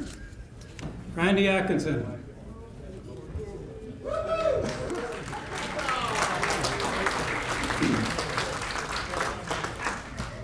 Sports announcer for 36 years and still going strong. Well, maybe not as strong as he used to in his younger days, but certainly as dedicated and he's efficient as ever. Randy has been with the Rock in Yorkton for the past 8 years, being previously serving as a sports director in Saskatoon for 3 years, and then 25 years with GX Radio, CJGX Yorkton before the Rock. Randy has done over 1,000 play-by-play broadcasts involving at least 8 different sports at either the local, provincial, or national level.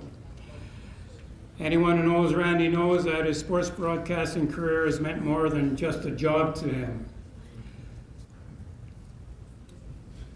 Over the years, Randy has spent hours far and beyond those expected of a broadcaster. Many of those honors or hours were used to thoroughly research the sport or sporting events he was broadcasting, and this resulted in him not only reporting the details of the sporting event, but in promoting the individual athletes, the sport in which they were involved with, and the community from which they came. His interviews of athletes and coaches at every level of competition, even to this very day, have been well received within the community. Randy told me one of his priorities would always be to try to make his broadcasting and reporting as relevant as possible to the local community at hand, something I think was always appreciated by his listeners. Outside of his hundreds of broadcasts of hockey involving teams at the minor, junior, and senior level around Yorkton in the Saskatchewan Junior League, Anavet, Centennial, Purelator, and RBC Cups, Randy has also broadcast dozens of others, or had the opportunity at least, to broadcast championships, league games in football, snooker, curling, baseball, as well as softball, basketball, billiards, horse racing. Talk about versatility. Over the years, Randy's reputation as a first-class MC for sporting functions also preceded him. His research of and the knowledge of the sport at hand, his pleasant and even easygoing personality, strong voice, and especially his ability to relate to his audience, along with his storytelling, well, that may be questionable, made him a sports personality who was called upon time and time again when organizations were looking for someone, an MC, to not only oversee their functions, but someone with expertise in promoting their particular sport. Need proof? The facts speak for themselves. I think I have my facts correct. Randy served as MC 20 years for the Kinsman Terrier dinners, 15 years as MC for Snoworama, 8 for football night, and 11 as MC for our own organization, the Yorkton Sport Hall of Fame. For his long and distinguished career as a sports broadcaster, his exceptional contribution to the promotion of various sports, sporting personalities, and athletes from within our community and around the province, it is an honor to welcome Randy Atkinson into the Yorkton Sport Hall of Fame in the category of media.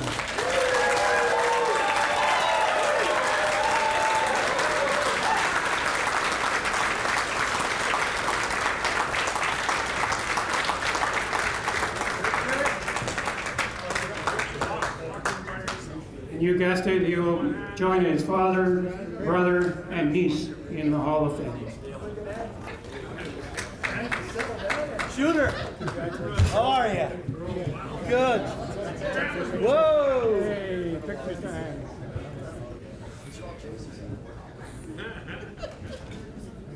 Thanks, buddy. I appreciate it. Thanks, Don.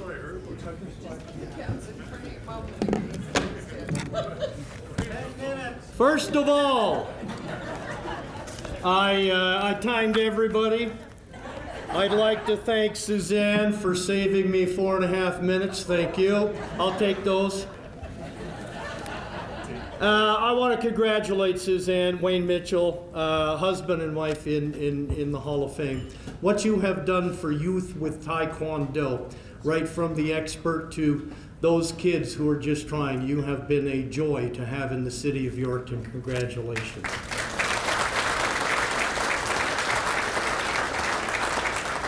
Larry Renton, Ian Gordon, Vic Kreklewetz, of course, I know the brothers here, Wayne, Elvis, nice to see you back in the building. Dean, Sylvia, it's great. 64 YCI Gritters, great to see a good turnout, and the 06 Terriers. My family here, my older brother Ken and wife Barb couldn't be here tonight. My older sister Faye and husband Andre here. I've called upon their counsel and advice for many years. My two younger sisters, Deb, Shauna, and her partner Dave are here. The light of my life, my daughter Sarah, her wife Kaylee, and their 11-month-old grandson, the dude, the mighty Brooks Randall. I also want to introduce Yorkton Sports Hall of Famer, Canada's only two-time summiteer of Mount Everest. He said if I got in, he'd drive from Canmore to be here, and he is. Dave Rodney. Thanks for doing that, Dave. I appreciate it. There he is. And also his dad, 88-year-old Conrad, who got off the golf course at York Lake today.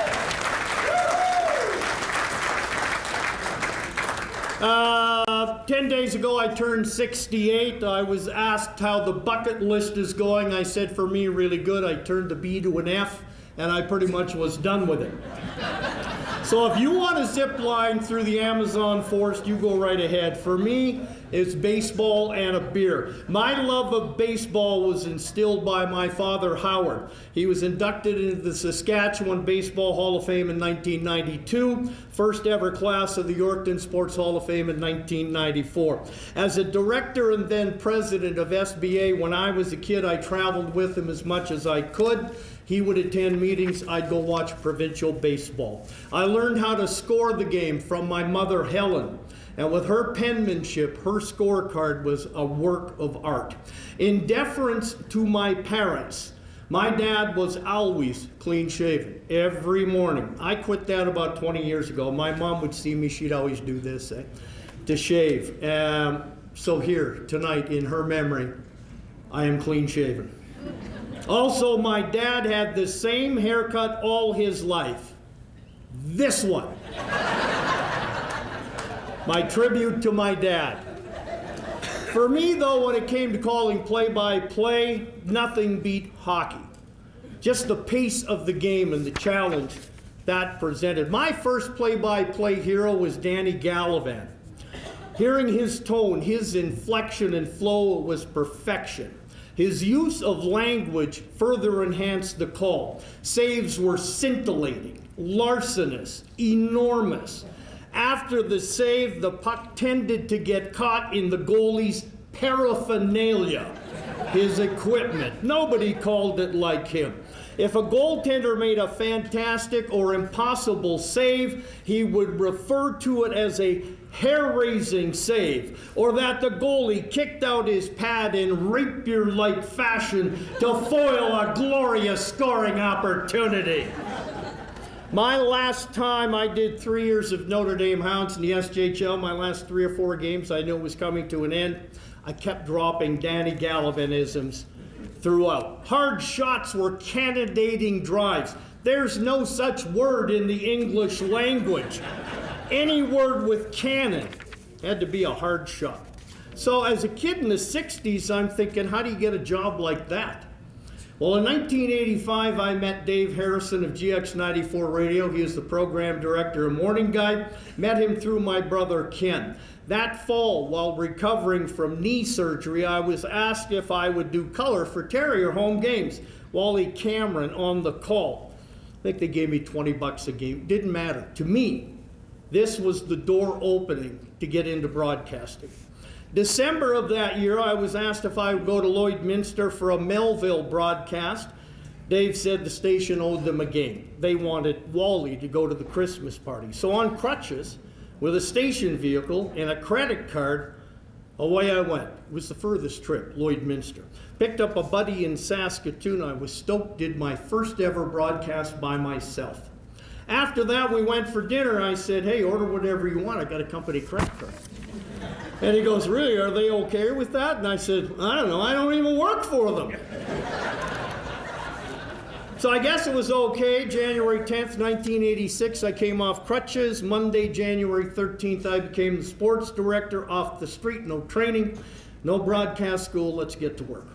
Busy first few months, Winter Games hosted in Yorkton. I met Mel Isaac, another Hall of Fame broadcaster, talked to him a lot. I came to learn the ability to make people feel comfortable, particularly for an interview, and how Mel handled that so well. He was a gracious and humble man. The Terriers were out of the playoffs, so were the Millionaires that year in '86. Would I be interested in doing the Yellowhead Hockey League final? Sure. Still one of the best series I've ever called. Langenberg beat Kenora in 6 games. Pros, juniors, great series. Fans were jacked, the atmosphere electric. I remember Kelly Manzik was a linesman. He said he's about to drop the puck and he goes, he can hear me broadcasting. And he's looking around going, where's that coming from? And he goes, it better not be the public address system. He looked over his shoulder and the seats fans brought a big ghetto blaster. Had the game cranked up. It was a big deal for fans of these communities. I came to learn the importance of that and to make the broadcasting experience a good one for them as well. 1988, Dennis Polonich's Terriers advanced to the SJHL final. Likes of Rod Brindamore, Curtis Joseph playing for the Hounds. Great series. Hounds would win in 6. I'll never forget, third period, Yorkton down a goal when Brent Moreau, and I just saw him 2 days ago in the co-op, so this one's true. He pinches in. The puck comes in the slot, about 4 minutes left in game 6. I'm ready to call the tying goal. Puck hopped over a stick. 1991, Polonish Terriers won the SJHL championship. Terry Struthers and I we were in Sudbury for the call. Terriers lost a heartbreaker to Vernon in the semifinal. 1991, I moved to Saskatoon, broadcast the 1991 Canadian Junior Football Championship at Gordie Howe Bowl, the Hilltops and the Ottawa Sooners. The banquet was held the day before. I'm in the bathroom. In walks Hilltop quarterback Brent Schneider. Now, we begin chatting. I knew the Hilltops pretty good. I'd done reports all season long. In walked 3 big dudes, Sooners. Schneider, you're going to be in for a rough ride. Can't see you finishing the game. All that smack talk. So they left. I turned to Schneider and I go, boy, I'm glad I'm not you. And he smiled back at me and said, they have no idea what they're in store for tomorrow. Sooners scored the first touchdown. Hilltop scored the next 48 points. Schneider threw for 4 touchdowns, over 400 yards. Reinforced what I'd already learned. Never give a player an added incentive to beat you. Especially in a national championship, you can't intimidate these guys. I did Blades games with Coach Lauren Mullican and Darryl Lubanika. I just missed you.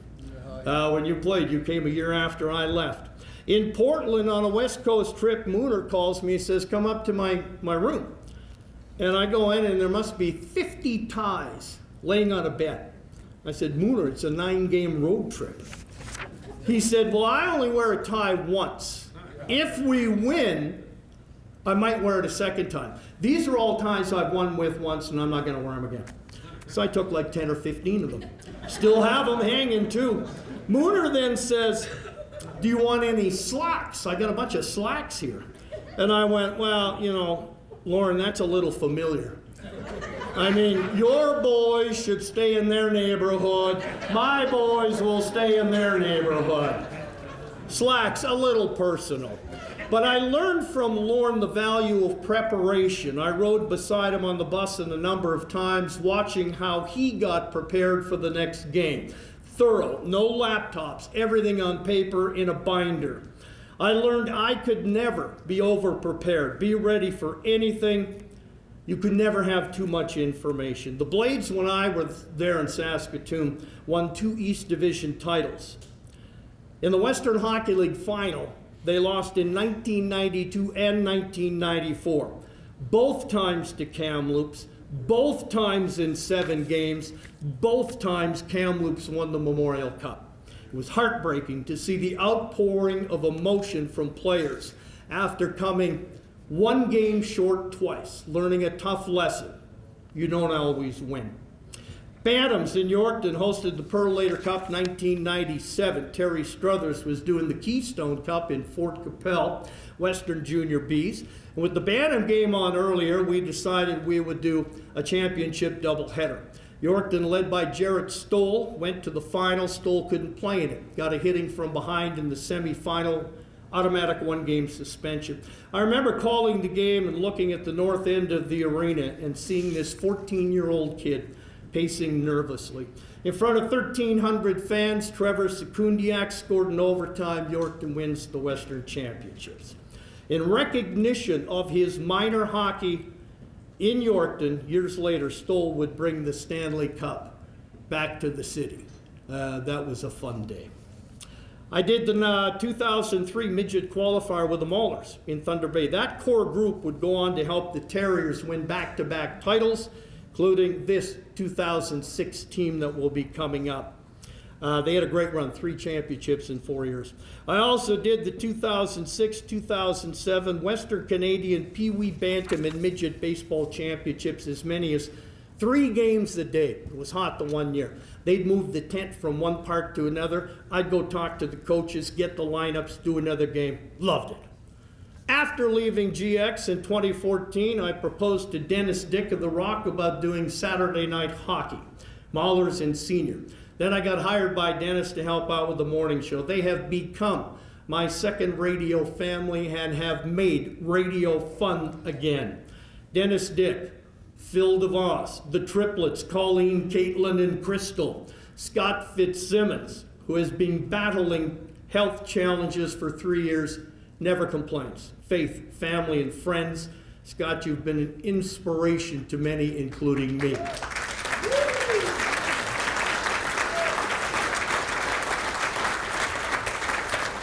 My cohort, my time has elapsed, so I hired these 2 thugs to come up here. They are protecting my right to freedom of speech. There they are.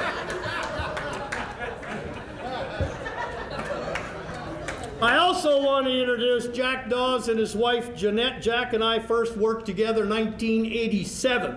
He will become the newest member of the Saskatchewan Agriculture Hall of Fame later this year. 81-year-old Jack Dawes right there.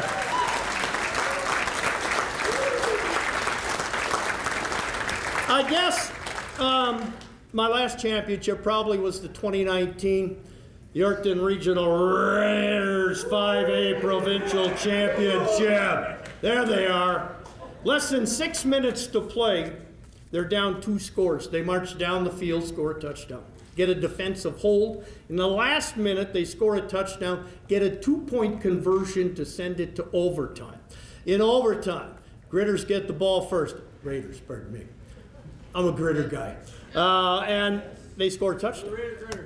There it is. And Saskatoon gets the ball, first play, interception. Game's over. They win the provincial championship. I hustled down to field level for a few interviews, and the joy on the faces of those kids, I'll never forget. Some didn't even know where to turn. Just give me somebody to hug. Through 36 years, countless broadcasts, championship calls, emceeing events, it's really all about people. Family, players, coaches, fans. I've met many, many. And to steal from the Beatles, all these places had their moments with lovers and friends I can still recall. Some are dead, some are living. In my life, I love them all. I'll leave you with this. Any regrets? Well, we all have those. But for me, it's not correcting regrets. Given the opportunity, I'd like to live my next life backwards. You start out dead, so you get that out of the way. You wake up in a nursing home, but you're feeling better every day. You get kicked out because you're too healthy, so you enjoy your pension. Then you start work. On your first day, you get a gold watch. You work 40 years until you're too young to work. High school, you learn to drive, party, meet your first girlfriend. Then it's elementary school. You become a kid. No responsibilities, just play. Then you become a baby. Then you spend your last 9 months floating peacefully in spa-like conditions.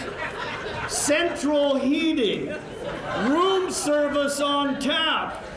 Then you finish your life with an orgasm. What a life! Thank you very much. Congratulations to everybody. Have a great night.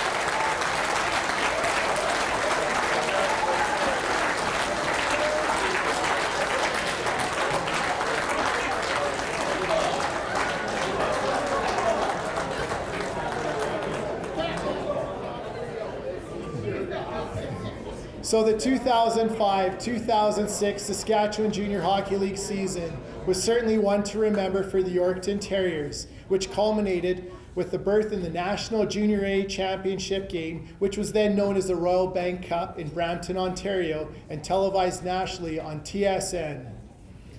The Yorkton Terriers finished the regular season with the top seed in the Sherwood Conference and tied for the most points in the league with the Nipawin Hawks and the Battleford's North Stars. In the playoffs, they defeated the Weyburn Red Wings and the Notre Dame Hounds to win the Sherwood Division title, and then they defeated the Battleford's North Stars in 5 games to win their second consecutive SJHL championship. With the league championship victory, the Terriers moved on to represent the SJHL in the Anavet Cup, where they would face the Manitoba Junior Hockey League champion Winnipeg South Blues. The Terriers won the series in 5 games and advanced to the Royal Bank National Championship in Brampton. During the round robin play, during the championships, the Terriers would finish with 1 win against 3 losses, but during the semifinals, the Terriers upset the top seeded and the hometown Streetsville Derbies 2-1 to move into the national championship final against the Burnaby Express. Unfortunately, the Express, thanks to a hat trick by future NHLer Kyle Turris, who later would be drafted 3rd overall in the 2007 NHL entry draft by the Phoenix Coyotes, would be the ones crowned RBC Cup champions, giving the Terriers the silver medal.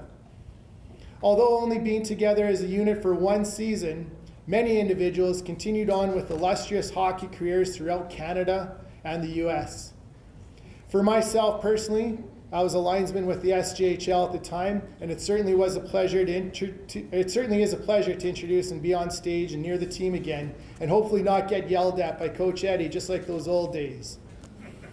Representing the 2005-2006 Yorkton Terriers, and we'll just introduce you, and you can come up on stage to receive your plaque, and then move into this stage where we'll have a team picture after. Representing the 2005-2006 Terriers that are present today, goaltender Brett Bothwell.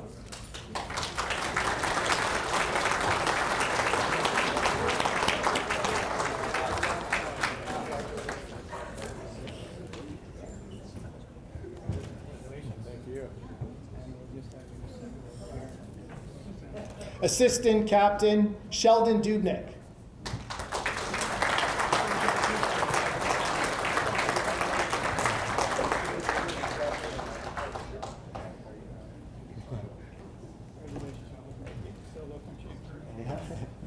Michael Holmes.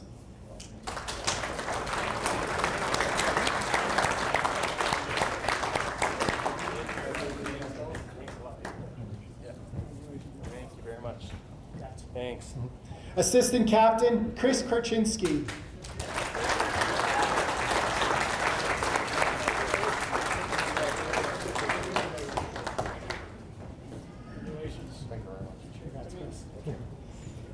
Captain Brett McCruvey.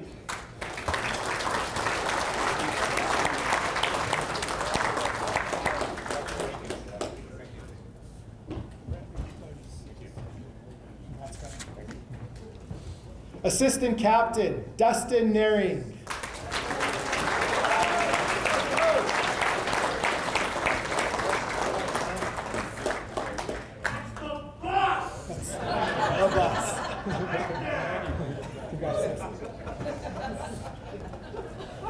Tyler Rentmeister.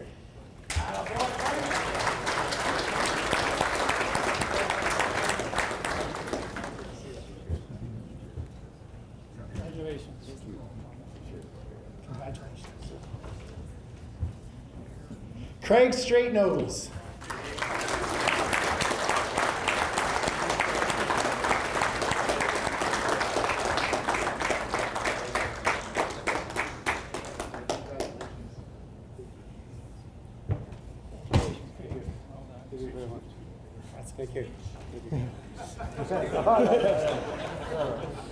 Todd Rusnak.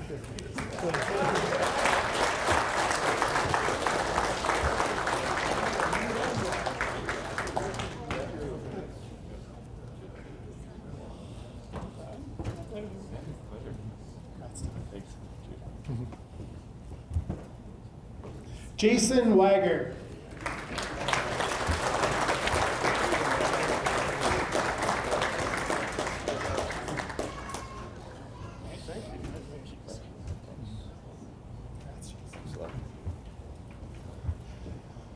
Derek Surdashny.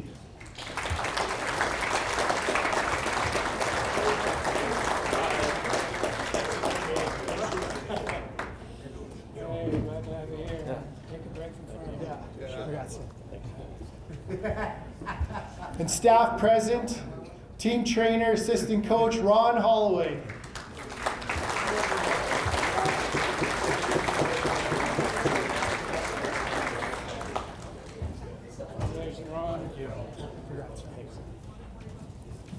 And marketing and operations manager Travis Fogg.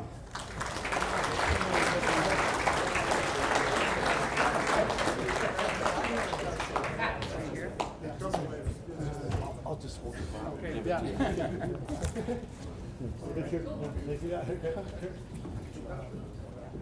Speech, Captain. So some players.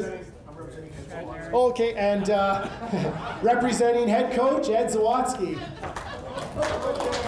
He's my brother-in-law. He didn't let them know. He said, "Go get my plaque." Oh, cool. Wanted the glory, Charlie.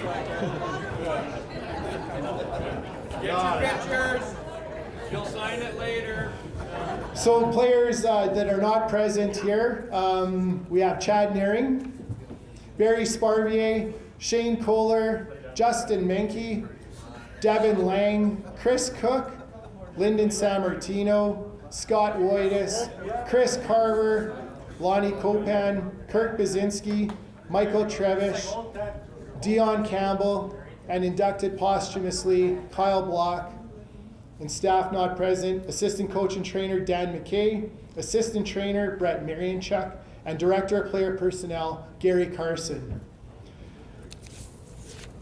We would like to say thank you to the team nominators Dave Barron and Linda Surdashny for all their assistance in bringing together the team to be inducted today.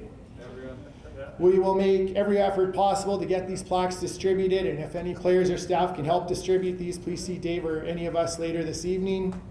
We'd like to call upon Dave Barron, who will accept a token award on behalf of all the players and staff unable to attend this evening.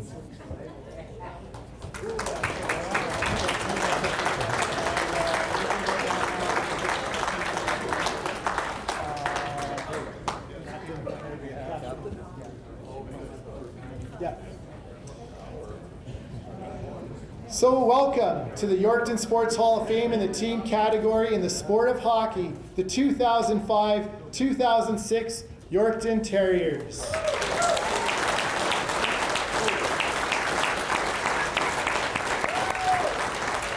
And replying on behalf of the Terriers will be team captain Brett McCruby. And you can tell the players. I've been advised because Randy went so much over that I'm just limited to a couple minutes here, so I'll keep it short. I do know it's the last speech of the night, so I imagine a lot of you guys are just waiting for me to get done up here and go home and get out of here. So again, I'll keep it short, but obviously I want to acknowledge the teammates. We had a great group of guys that year, and although it is just recognized for this 1 year, I do know for a lot of us, we were together, the core group, and there was 1 or 2 years that we were together. We unfortunately came a little short the year before, and coming into that 05-06 season, I know there was high expectations. There was a lot of excitement that year, and there was a feeling around the room that we could have a special team that year and a special group if everything came together right. And obviously, with the group of guys we had, I think everything did come together. I think we had a good character guys that we were able to stay focused, and we were successful. We won the league championship, we won the Anavid Cup, and made it all the way to the finals, where we, as stated, came up a little bit short to Kyle Turris and the Burnaby team. At the time, it was a little bit of a sour taste in the mouth, and I remember watching Kyle Turris get drafted into the NHL, and his entire draft highlight package seemed to just be him scoring goals against the Yorkton Terriers. That was the only highlight packages they seemed to have of him, and unfortunately a lot of it was me standing around watching him going bar down. But looking back on that year and that group of guys, it holds a special place not only in my hockey career, but in my life. It was an amazing experience, and I know for most of the guys, and I think I can speak for them, sharing that with the teammates, our families, the community, it was a special experience. I remember the sold-out barns. I remember the signs around town, the support that we got through the community. It was a special occasion, a special time. The community was amazing. I'm from Saskatoon, but Yorkton became my second home. I look back on it fondly. I look back on the billets. I look back on the community, the fans, and it's something I never experienced anywhere else. And it will always hold it'll be a special time in my life that I'll always look back with amazing memories, and it was an amazing time. I also want to thank the coaches. We had, obviously, Ed Zawatsky's not here, Danny McKay's not here.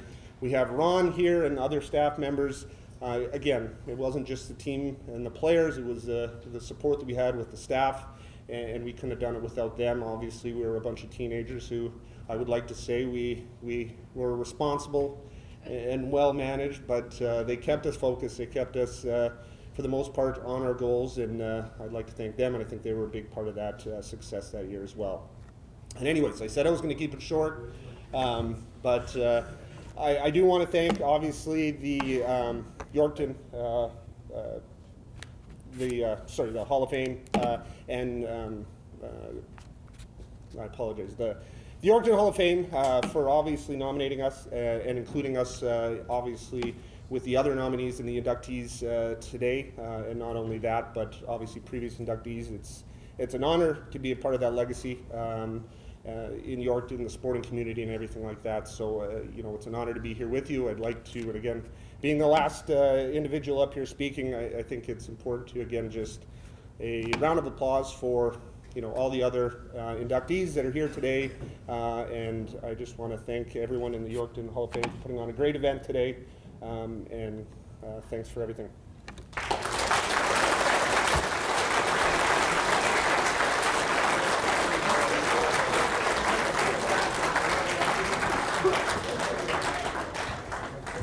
You're not the last speaker today, but